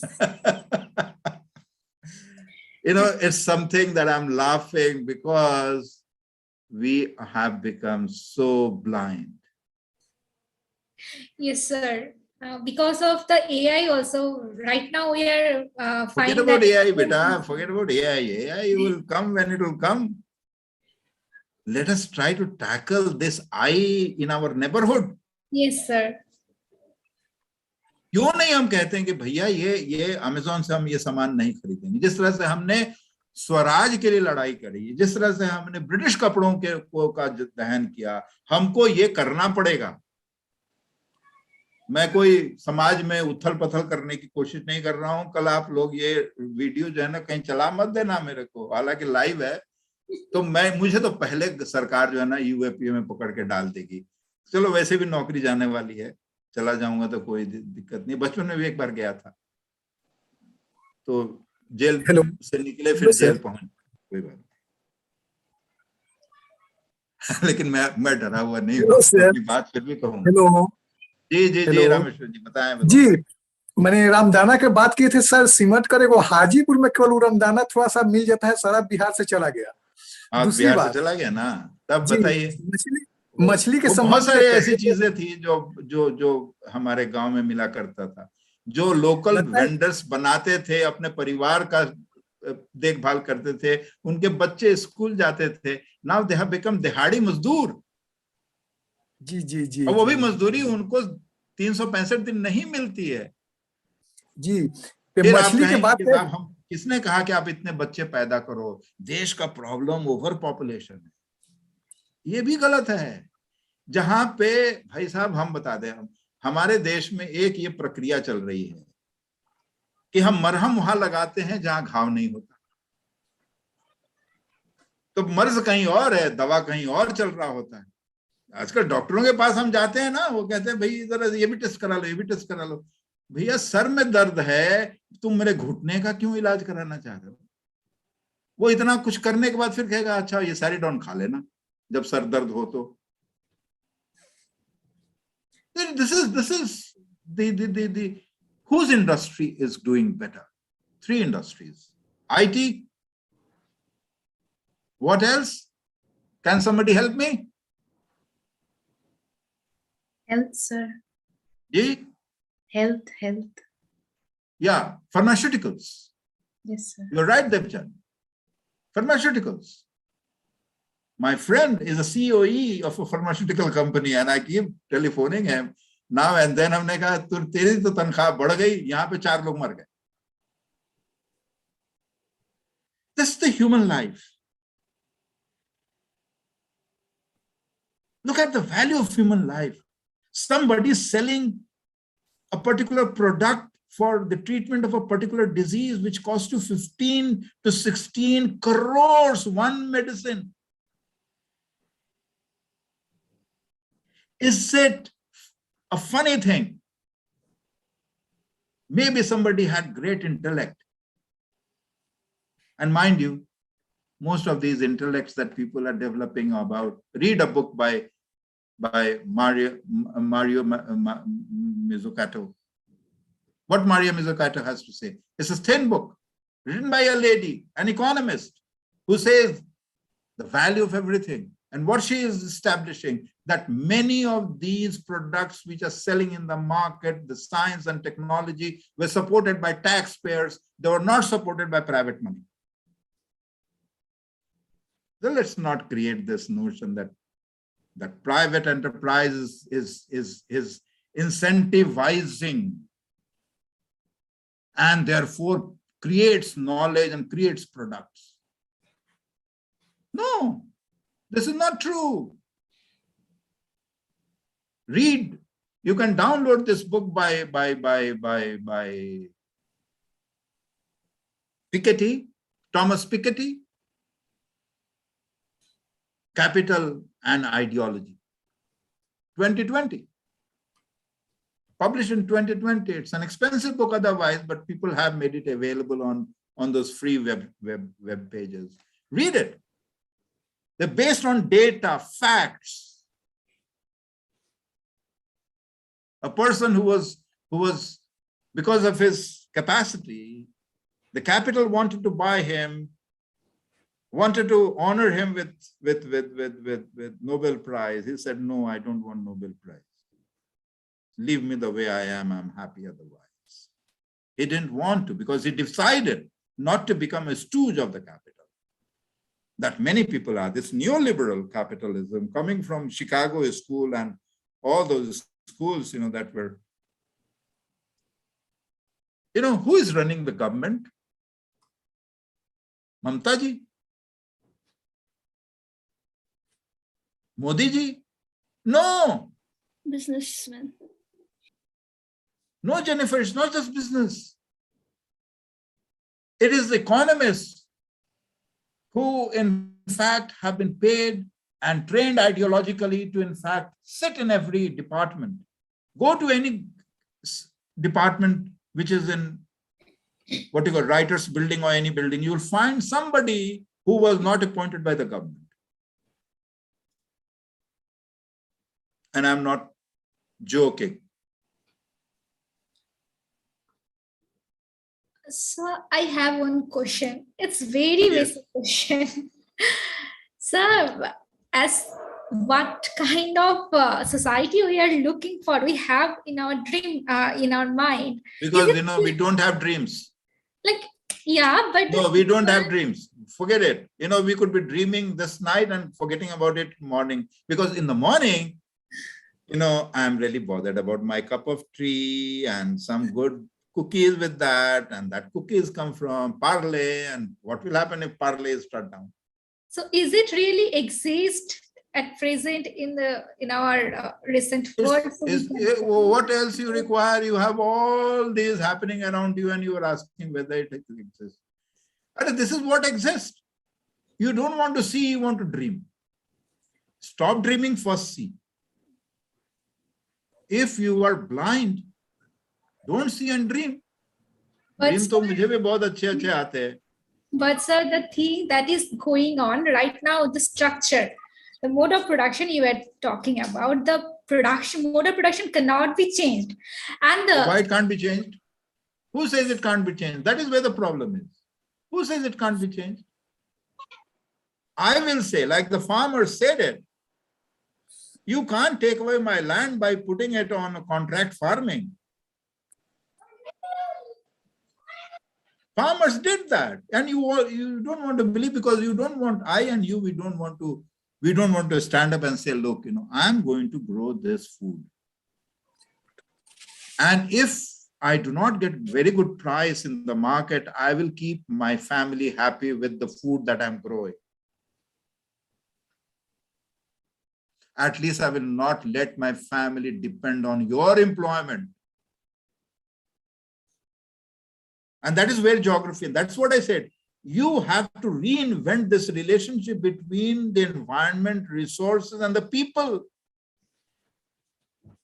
You don't want to reinvent that. You are still being carried away by, these global technologies and these membership to the big clubs, Let me tell you, I've never been a member of any organization. Whether it is Geographical Society or this society or that society. I said, no, I don't want to be part of any society so that I sit outside and laugh at you. Because I'm basically a theater wala. So I will write theater about them, As long as, after my teaching, that's the next job that I'm going to do. I'm going to write theater. I've already completed one. Wow, I could sir. have staged that, but it didn't happen because of the pandemic. But I will go back to theater. And I will like you to see my theater, but you are blind. No, I'm not talking about you. I'm talking to everybody, because you don't obviously, sir. Yeah. So, sir, even the theater, I think we need such kind of, what I can see that such kind of debate should be going on in every moment, every time. It's the intensity of time should be more, so that the present situations, present generations are doing just looking after the advertisement, and they're in a queue. Okay, so the generation is really depending on the No, advertisement.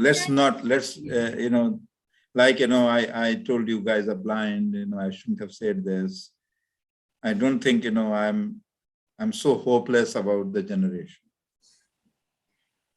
The generation that I see, the other day, 2 days back, we used to have presentations in my course, and the presentations would go on for days together.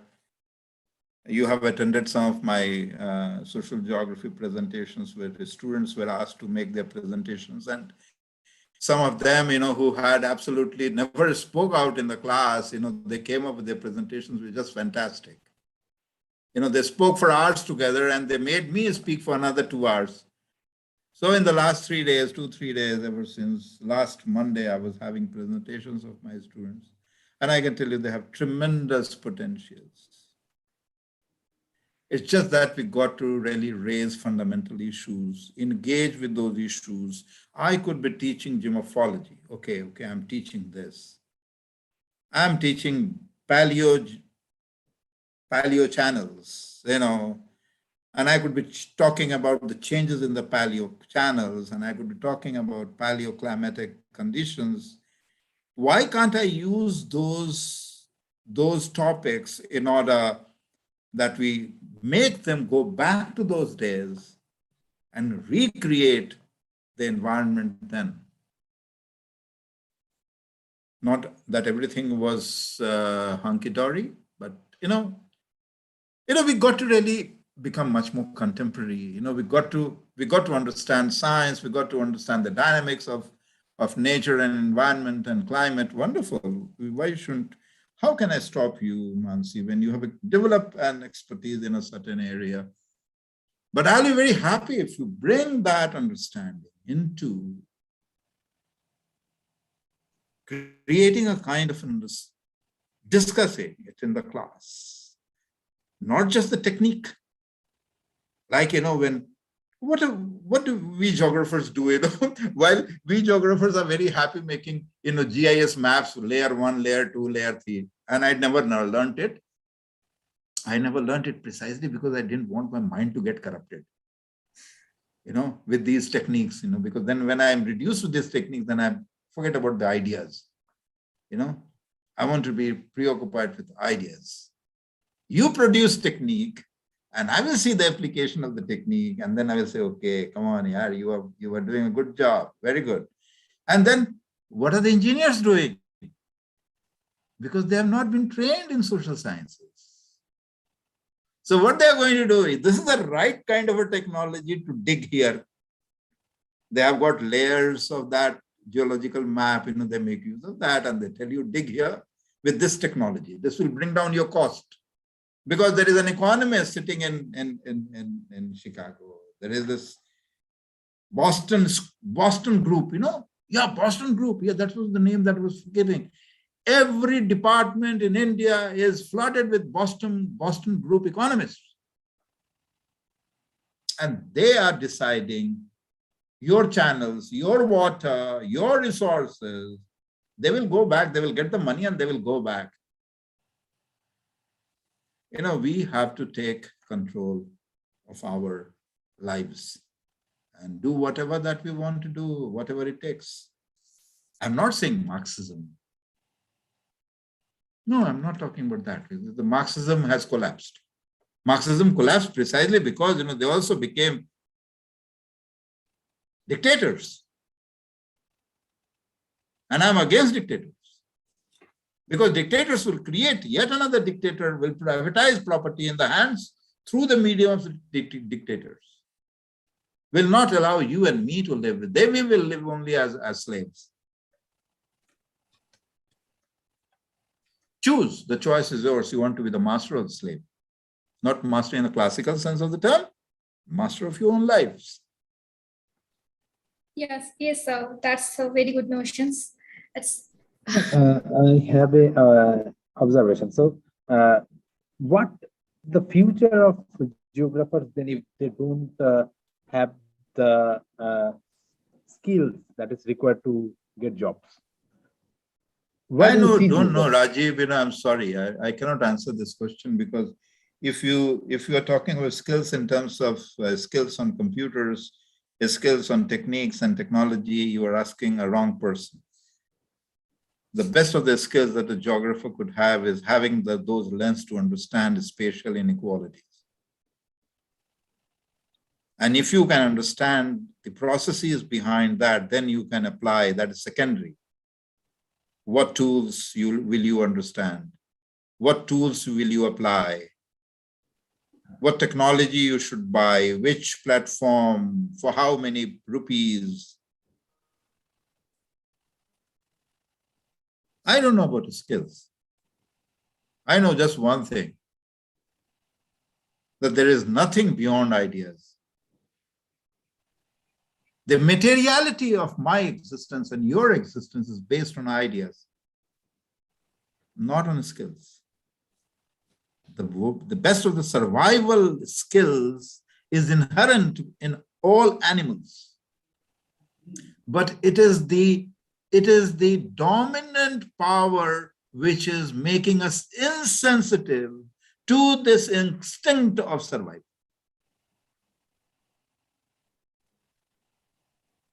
एक छोटी सी चींटी को है, वो भी नहीं खुद नहीं मरना चाहती है ना, उसके पास भी अपना इंस्टिंक्ट है, उस पे थोड़ा सा तुम उंगली लगाओ, भागेगी तेजी से।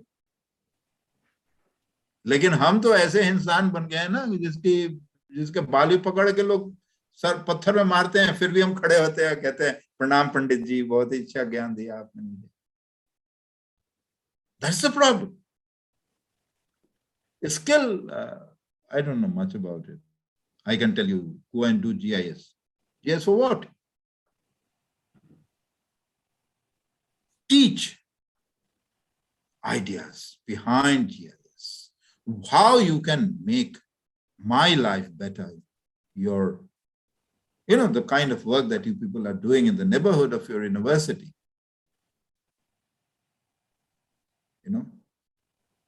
Helping them manage their water.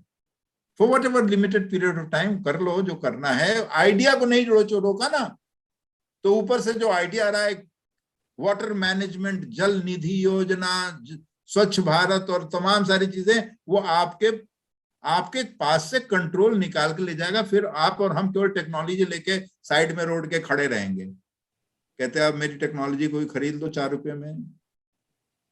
हमारे यहाँ कहते हैं ना, बंगाल में चिनिया बादाम, वो जिसको चिनिया बादाम बेचते हुए नजर आएंगे हम इस टेक्नोलॉजी के साथ।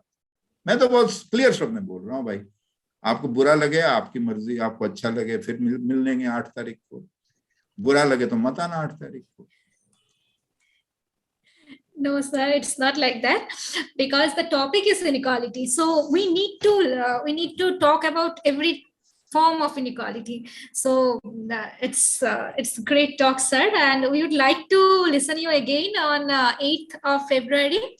And नहीं, एक चीज बताएं, इस इडियट बॉक्स जिसके सामने मैं आज बोल रहा हूँ और आपकी शक्ल भी देख रहा हूँ, देवजानी भी दिख रही हैं, राका भी दिख रही हैं, मलार बसु भी दिख रहे हैं, तो इन लोगों को मैं एक ही चीज कहना चाहूंगा कि इस 2 साल ने एक चीज सिखा दिया कि क्लास में कोई भी ना हो ना, तो आप अपना लेक्चर दे सकते है ना, क्योंकि बंदों को तो देखने का कोई मतलब नहीं है ना, बंदों से तो मतलब है ही नहीं। हमने डीह्यूमनाइज एजुकेशन को पहले ही कर दिया है ना। तो इसीलिए मैंने कहा कि अगर 8 तारीख को आप नहीं आना चाहते हो, तो जैसे कि आप भी क्लास में करते होगे, मेरे स्टूडेंट्स करते हैं कि अपने फोन पे एक्सेस करके फिर गायब हो जाते हैं, वो सुनते ही नहीं आपका लेक्चर वो तो आप दिखते हैं, मलार बसु हैं भाई, मलार क्या हो रहा है भाई, what is the question that you have, do you have a question, कोई रिस्पॉन्स नहीं आ रहा मलार का, क्या हुआ भाई मलार, तुमने जवाब नहीं दिया, सर नेटवर्क का प्रॉब्लम था रोज झेलता हूँ, क्या करूं। तो Professor Sina, can you hear me? Professor Sina, can you hear me? Yeah, I can hear you. you. You're talking about ideas and all this. So, in 1979 or 80, 2 physicists, one in one from Stony Brook and one from Germany. They just wrote some equations on imaging things. You are heard of, I don't know whether you've heard of nuclear magnetic resonance. And no, I'm not that educated about science. No. You know that because that idea has been converted to technology, and every day now we are using this. That is called MRI. MRI. And these two people, these two physicists got the Nobel Prize in 2010 or 11 sometimes in physics. So ideas have to be converted. No, I am talking ideas have to be converted to some application. I'm listening to you. There is somebody at the board.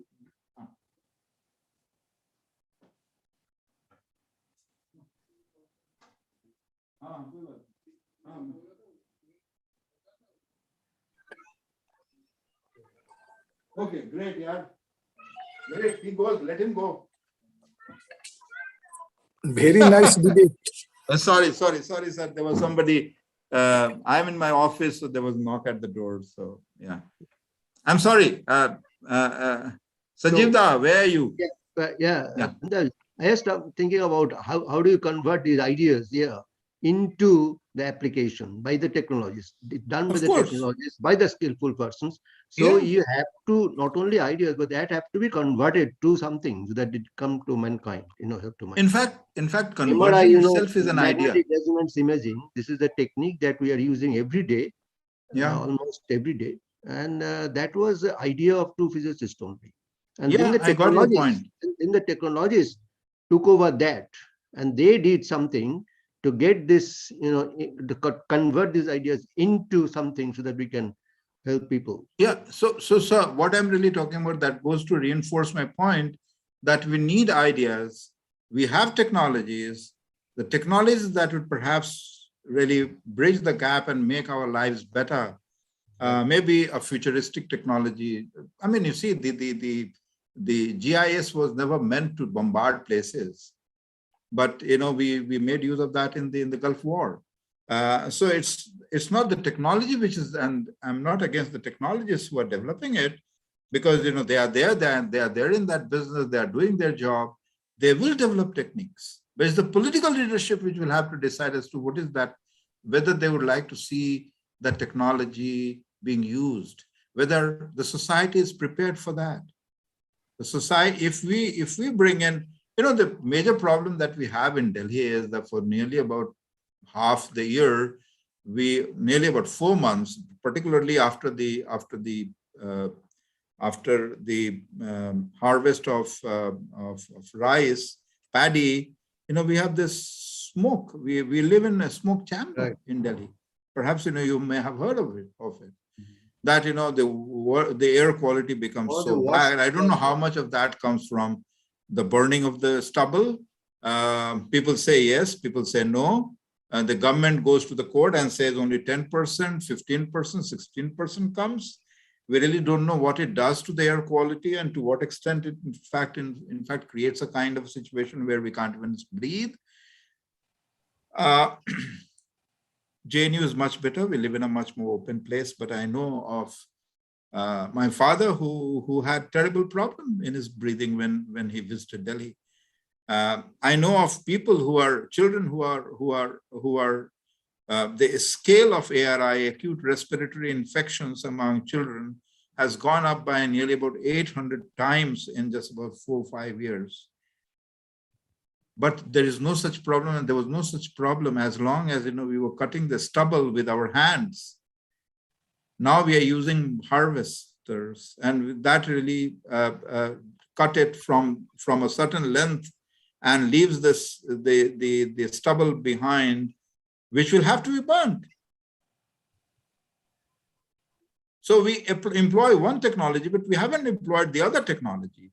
In my village, Rameshwarji is there. You can say we are rice growers, as you are in Bengal, but we never had this problem because we had various kinds of techniques and various kinds of consumptions to which we used to put these stubbles. We make chatai in Bihar, which is a very good chatai, a kind of a this thick kind of a bed. we used to make of that. That technology is going out because we have these much more not so durable, but still much more attractive, you may call it. You can roll it. You can't roll that chatai, but that used to be the major consumption in Bihar. Nobody is recording these histories. Nobody is recording the fact that we really need to have the right application of technology. So that's the point which I was really trying to say. And I'm very ignorant about technologies, but I know about the fact that there has been so much of retrenchment in a country like ours, where we really need more jobs to employ those hands. So these are priorities that we as a country. Now we can say, well, we got to really compete internationally. Okay, wonderful. But why we need to compete internationally? Has anybody asked this question? Let us try to raise this question. We are 1.3 billion population, almost of the same size or maybe much more than Europe taken together. We are 30 plus areas, provinces. Why can't we compete? Why can't we compete among ourselves? We are a federal country. Leave every state to, in fact, decide as to what they really want. We have such huge market, such huge demand, and we have resources. So the only question is that we don't want to exploit our own bauxite because of our own aluminum needs, but the aluminum needs of the future market, which is going to be dug in by a company which is located in South Korea, but it's going to dig it for the market in China. And that market in China is going to happen 20 years hence. That's the point.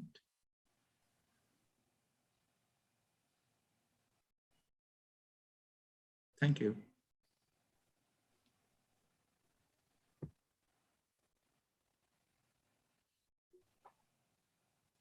Thank Are you. there any more questions? Am I audible? Yes, sir. Hello. Pranam sir. Yes, sir. Pranam sir. प्रणाम। बहुत very informative है, इतना अच्छा आपका presentation था sir. स्वदेशी ही एकमात्र विकल्प है कि हम स्वदेशी सामानों का ही उपयोग करें। स्वदेशी, आत्मनिर्भर नहीं। जी जी मैं उधर नहीं जाना चाहता।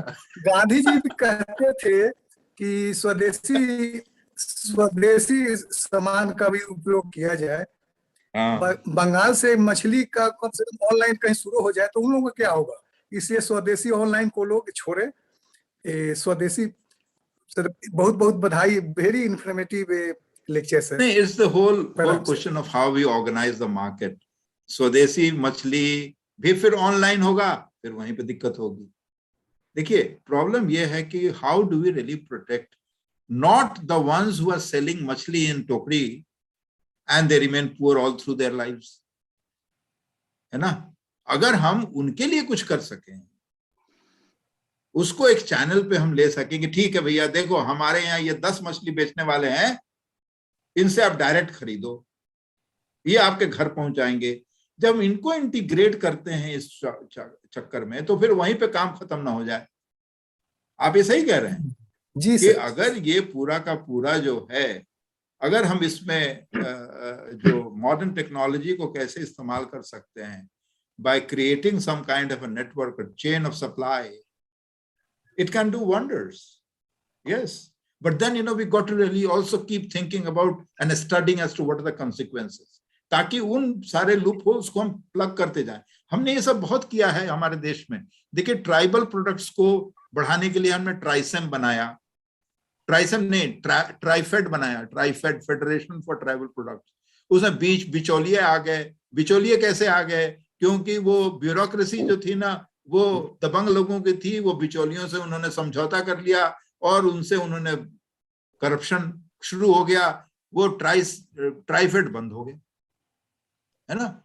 लेकिन कोई अगर हम देखिए, ये सारी चीजें जो हैं, जो बहुत अच्छी चीजें आजकल बाजार में आ रही हैं, जो कि इस चैनल से बिक रही हैं। हमने देखा है, एक मेरे स्टूडेंट का दोस्त है, वो बहुत ही अच्छा शहद, हाईलैंड शहद बनाता है, प्रोड्यूस करता है, हिमाचल में है, 6-7 प्रोडक्ट्स वो बनाता है, और वो उसने अपना एक पोर्टल बनाया है, वो उसका सामान बिक रहा है बहुत अच्छी जी तरह जी, से, वो अपने परिवार को। वैसे तो लोगों का ये सामान सारी लेना चीजें चाहिए। होनी चाहिए, लेकिन वैसे साथ ही लोग साथ इसका स्टडी भी। वैसे अपने स्वदेशी लोगों का सामान लेना चाहिए। जैसे रामदेव बाबा का प्रोडक्ट है, उसमें भी कुछ आइटम है जो यूज करने लायक है भारत के संदर्भ हाँ, में। वो लोगों पे छोड़ दें ना, ये तो फ्री मार्केट का तो वही मतलब है जी कि हम जी कहेंगे भाई ठीक है, ये बाजार में है, आपको पसंद है आप लीजिए, अब ये पसंद आए ना लीजिए। तो वो फ्री मार्केट में वो होना चाहिए। ऐसा ना हो कि मार्केट मोनोपोली की तरफ बढ़ा जाए। अभी जो हो रहा है कि हमने मार्केट, फ्री मार्केट की जगह पे हमने मोनोपोलाइजेशन किया हुआ है। पहले 7-8 डेटा प्रोवाइड करने वाले थे, अब हर जगह जियो बाबा बैठ गए हैं। कुछ दिन के बाद हर जगह जो है ना जियो यूनिवर्सिटी बैठ जाएगा, और मुझसे आप लिखवा लीजिए, 5 साल के अंदर अगर जेएनयू नहीं बिक गई तो मेरा नाम बदल दीजिए, क्योंकि उसको उसी ढाला जा रहा है ना, उस पे कर्ज पे कर्ज पे कर्ज पे कर्ज। क्यों टेक्नोलॉजी का इंस्टीट्यूशन नहीं होना चाहिए यहाँ पे? क्यों मेडिसिन की पढ़ाई नहीं होनी चाहिए यहाँ पे? क्यों इंजीनियरिंग की पढ़ाई नहीं होनी चाहिए? सब होनी चाहिए। पैसा दो, हो जाएगा, लेकिन वो बाजार से लाओ। बंदा बाजार से ले नहीं आएगा, कर्ज इधर से लेगा उधर से लेगा, कितना हजारों करोड़ रुपए कर्ज में पड़ जाएगा 3 साल में, क्योंकि आपने शुरू कर दिया है तो बंद नहीं कर सकते। 200 करोड़ जा चुके हैं, अब 800 करोड़ और लगेगा। फिर आप कहेंगे कि साहब यहाँ पे वही लोग पढ़ेगा जो कि महीने में जिसके पिताजी की आमदनी कम से कम हो 5 लाख रुपए, वो तो अभी पढ़ रहा है। 5 लाख रुपए महीने की आमदनी, क्योंकि यहाँ पे फीस ही होगी करीबन 60,000 रुपये महीने। तो मैं तो नहीं पढ़ पाता 60,000 रुपये महीने में। मेरे पिताजी उतने अमीर ही नहीं थे, मास्टर थे, क्या कर, कहाँ से पढ़ा पाता? और मैं एक थोड़ी बच्चा था। हाँ अरिंदम जी बताइए, अरिंदम चौधरी जी, बांग्ला बुझते पड़ी, बोलते पड़ी ना? सर नमस्ते सर। नमस्ते Sir, we had some opportunities to hear you long back in Nihu also in Shillong.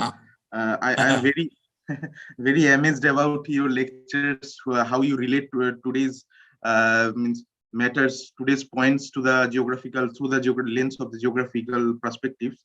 Like my direct question to you is that, could you highlight something, how linguistic segregation will end up in India? Like you have earlier mentioned in your today's lecture that that Mumbaikars, Tamilans, and we also felt this problem in Meghalaya, that is the Khashi, how they treat the Biharis and the Bengalis and the Punjabis in Shillong as well.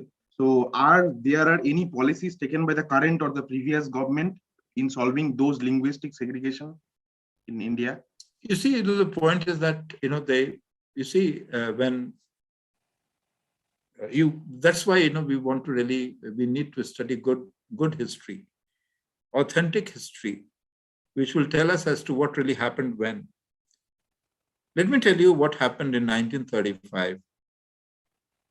Now you'll tell me, this man is taking us 100 years back. We are close to about 2035. But let me tell you, because history gives us some idea of how some ideas, if not the right direction, some indications of how things are likely to happen and how things were really mediated at that particular point of time. In 1935, after 1930, the communal awards and all those things, communal tensions began in India. Muslim League became very apparently a power which was talking about two-nation theory. Hindu Mahasabha, which was also talking about two-nation theory. You can check out. In 1935, the first election, Hindu Mahasabha and Muslim League, they both were fighting for Hindu state and Muslim state. They joined hands and formed government in collaboration with one another. in a fairly large number of provinces. After independence, when we were close to, after we approved the constitution,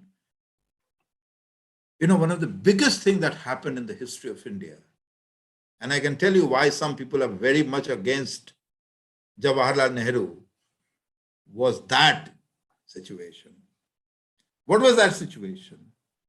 From 1950 until 1952, Jawaharlal Nehru went around this country and talked about, in 300 public speeches, recorded, known national leader of this country, who went in trains, who went on, there was no planes those days to reach all the destinations. 300 places, and he talked about the constitutional values that we in the free India would like to have. What were those values? Those values are about the fact that we are different people. We are different people. We have our different languages. We must respect each other's language. Yes. When 12% of people in my town are Bengalis, and I grew up playing with them, I did not grow up developing hatred against them. Because in the playground, they spoke Bhojpuri. When they went home, they spoke Bangla. My name was given by a Bengali doctor, and in my town, I am known as Shochi Babu, not Sachidanand. If you go and ask as to where is Sachidanand's house and who is he, we don't know. Even my father would perhaps refuse who is Sachidanand, because people know me as Shochi Babu. That was the name given by that doctor who was living next door. So it's the collective memories and interactions with which, there were no problems against the Punjabis who were living in Shillong after partition. There was no problems. No problems. Punjabis were, but why did it happen? It happened in the middle of 80s. Mm-hmm. There were problems, not so much of problems with the Bengalis. Why the Khasis and the Bengalis started becoming segregated and then unsafe and insecure? Precisely because we did not address the problem at hand and we allowed them to grow.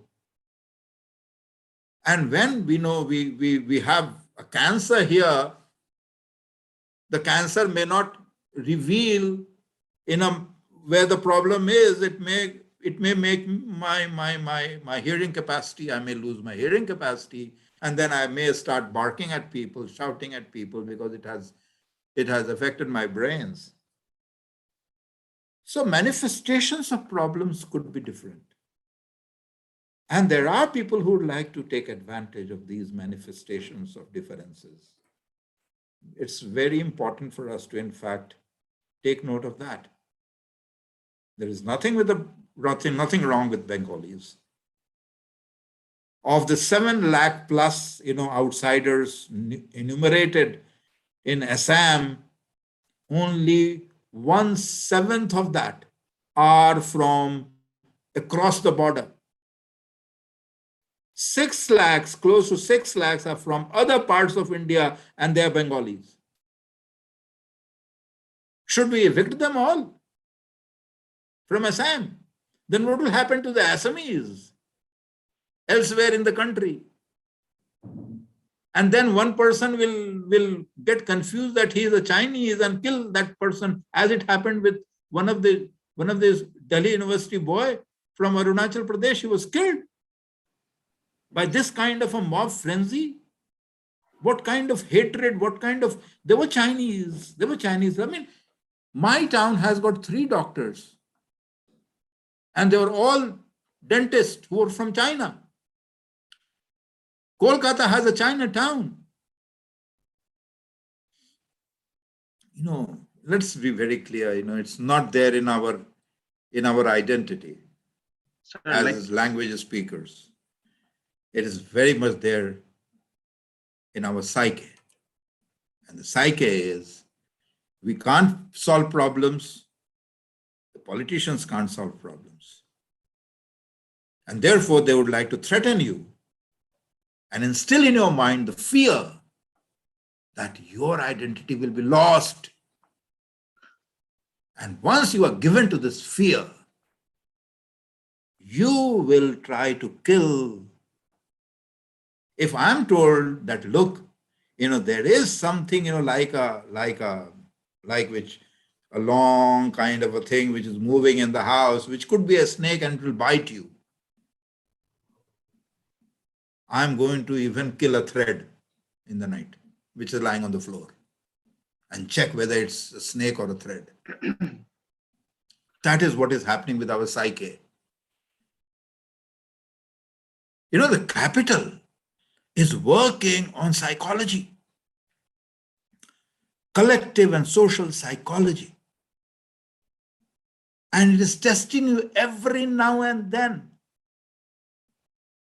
It will throw up an idea, then see as to how you are reacting. And your reaction through this social media, through these Facebooks, where you say like, dislike. I have a friend, who gets into some kind of a depression. यार मैंने एक चीज Facebook पे लिखा, वो like नहीं आया लोगों का. अरे उसका डिप्रेशन का कारण ये है, पागल आदमी है ना. तुम लोगों में से बहुत सारे लोग सफर करते होंगे. और लाइक, डिसलाइक और कमेंट करने के चक्कर में you are revealing your mind, which Mark Zuckerberg is selling in the international market to these social psychologists. Was it not there in the news? Has it not been, called by the European Union to represent his case? Let's not close our eyes. Everything is right in front of us. We are being psychologically, manipulated. पहले भगवान के नाम से डराया, फिर ब्राह्मण के नाम से डराया,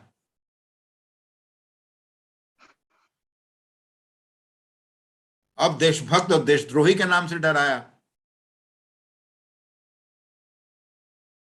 फिर कहेगा हिंदू वर्सेस मुस्लिम के नाम से डराएगा. हम हिंदू हैं तो हमको फिक्र नहीं है, हम हाई कास्ट हैं हमको नहीं फिक्र है ना. तो देख लो कैसे क्लासिफिकेशन होता है, कैसे आपको अलग अलग ब्रांचेस में डाल दिया जाता है, बॉक्सेस में. आप बीच में हैं कहीं पे, आप बहुत सेकुलर माइंडेड हैं, आप ब्राह्मण हो सकते हैं, आप जात पात में विश्वास नहीं करते हैं, लेकिन जब ये थ्रेट होता है ना तो आप ब्राह्मण की तरफ भागना शुरू करते हैं. आप हाई कास्ट हैं तो आप उस हिंदू की तरफ भागना शुरू करते हैं. Then you get, this is what is called polarization. Polarization और कुछ नहीं है. मुझे हिंदुस्तान में तमाम सारे आपकी क्लास में जितने हिंदू हैं उनको बोल दीजिए जरा सा एक कोई बहुत अच्छा संस्कृत का श्लोक बना के सिखा दें जो कहें कि भैया हमको अपने धर्म, हिंदू धर्म पे बड़ा ही फख्र है. तो मैं तो यही पूछूंगा कि भैया एक चीज बता दो हिंदू धर्म में जिसमें मुझे फख्र हो. सर मैं इस पे कमेंट करना चाहता हूँ. जब हम लोग कोई भी आउटसाइड बाहर कोई यूनिवर्सिटीज में जाते हैं तब we need to learn the French language. Suppose we are going to French universities or Italian universities or like any German university, we need to learn those their local languages. But when we are studying in our universities, I think we should implement the local languages of our countries. Like that's how the linguistic segregation can end up in India. Like suppose हम लोग शिलोंग गए हैं तो That's true. That's true. I fully agree with you. But these things are not implemented in India. So no, like, but why it's not implemented? Why do you wait for committees. somebody to implement it for you? Why do you wait for somebody to implement it for you? How many Bengali textbooks are there? Good economics books are there? Good geography books are there in Bangla? Yes. How many Hindi textbooks are there? Let's talk about the major eighth scheduled languages. And then in Bengal, you also have Santalis. You also have Ho, you have also Urao. No, sir, my humble suggestion. You have Bagas, you have so many of them. You also have Totos. The whole question is the you Totos are also in have the their committees. language. Sir, my humble suggestion is that. Bolo. Can I speak? Sir, like as you are in the committees of the UGC and all those things, all those I was kicked out. Like I was kicked out. I used to be in 2011. After that, I'm kicked out of all committees, you know. Like from your side, these things can be implemented, sir. Like we are the students, we can. Yeah, I'm fighting for it, but nobody will really listen to me. But I fight in my own ways. I have resorted to writing. I have written about, in Bangla also, in Anand Bazar Patrika, I wrote one of my article was translated last year into Bangla by one of my friends, one of my students, former student, who now teaches in one of the colleges, in one of the universities in Bengal. He translated my article on NEP. How many of you read that? So, new education policy, I mean, I do whatever. I'm now writing in public forum. I talk in public forum. I have not stopped. I'm an old man. I'm not as young as you are. When I was young, I was part and parcel of anti-emergency movement when I was 17 years of age, went to jail. I did my job. And I have no qualms about the fact that the reason for which I went in the jail was a bad reason. It was not a good thing, not a good act on my part. Then I was blind. Then I realized, what did I do? So you have to do your bit. We have to strengthen the local languages, but these local languages are too many. And you see, the government has this policy. Let us not blame the government. This government or that government will not solve the problem. There was a 3-language formula. How many of us have accepted it? How many schools have accepted it? They want to save money. They don't want to really employ teachers, language teachers, where children could be given the opportunity to, in fact, study in their mother tongue. I went to government schools. There were 6 teachers of languages. Besides English and Hindi, we had Bangla. I still remember my Bangla teacher, Amyona Chatterjee. We had Urdu. We had Sanskrit. We had Homia. And we had one more, Uriya. We had these many language teachers. There was not a single Uriya student would never attend that. But there were nearly about, in my class, in class 8th, 9th, I remember there were nearly about 17, 18 Bengali boys, and they would go and attend Bangla classes during the Sanskrit classes. I wanted to do Urdu. Unfortunately, my Urdu teacher was in charge of Swachhata Mission. Gandhi ji वाले चश्मा लेके घूमते थे वो भी, और वो उर्दू एक क्लास में पढ़ाते, अलिफ बे ते नहीं थे, वो बैठा देते थे कि कैंपस साफ करो. तो हम झाड़ू वाला दल बन गए थे. झाड़ू चलाने में कोई दिक्कत नहीं है, लेकिन यार वो उर्दू का क्लास है. फिर उर्दू का क्लास छोड़ के भागा. तो फाइनली कहीं नहीं जगह मिली तो आनंद त्रिपाठी जी के क्लास में संस्कृत पढ़ने पहुंच गया. और संस्कृत पढ़ नहीं पाया क्योंकि आनंद त्रिपाठी जी हमेशा मेरा मुक्के से स्वागत करते थे, है ना. तो संस्कृत भी नहीं पढ़ पाया, ना संस्कृत पढ़ा, ना अंग्रेजी पढ़ी, ना बांग्ला पढ़ा. लेकिन ये तीनों लैंग्वेज, 6 लैंग्वेजेस थे. By the act of the government of India, by the fact that the state governments agreed to do that. They are what we call is a minority language commission. How many of us really talk about it when we talk about minorities? Is there in the curriculum today? There's a minority language commission. Do we really work with the Santhal educated people in Santhali language? Why can't we really give them the script? Why can't we help them develop their script so that there are thousands of children, lakhs of children in Assam, in Bengal, who speak Santhali, in Bihar, in Odisha, and they can be given those texts, at least to begin with. So, the Santhalis have lost their language. Now, 90% of them, they don't speak their own language. We have worked on that. We have worked on language shift. And the language shift is towards Hindi and towards Bangla and towards Assamese and towards Oriya, because these are the regional languages and these are the dominant languages of the market. So and then, when this comes, when there is crisis, then we'll create a crisis in Odisha. Marwadiyon ko maro. When there will be a crisis, that Bangaliyon ko maro, तब बिहारियों को मारो. अब बिहारी कोई multinational हुआ नहीं, इसलिए वो मार नहीं खाए, लेकिन वो रेलवे सिलेक्शन में मार खा जाएगा, है ना.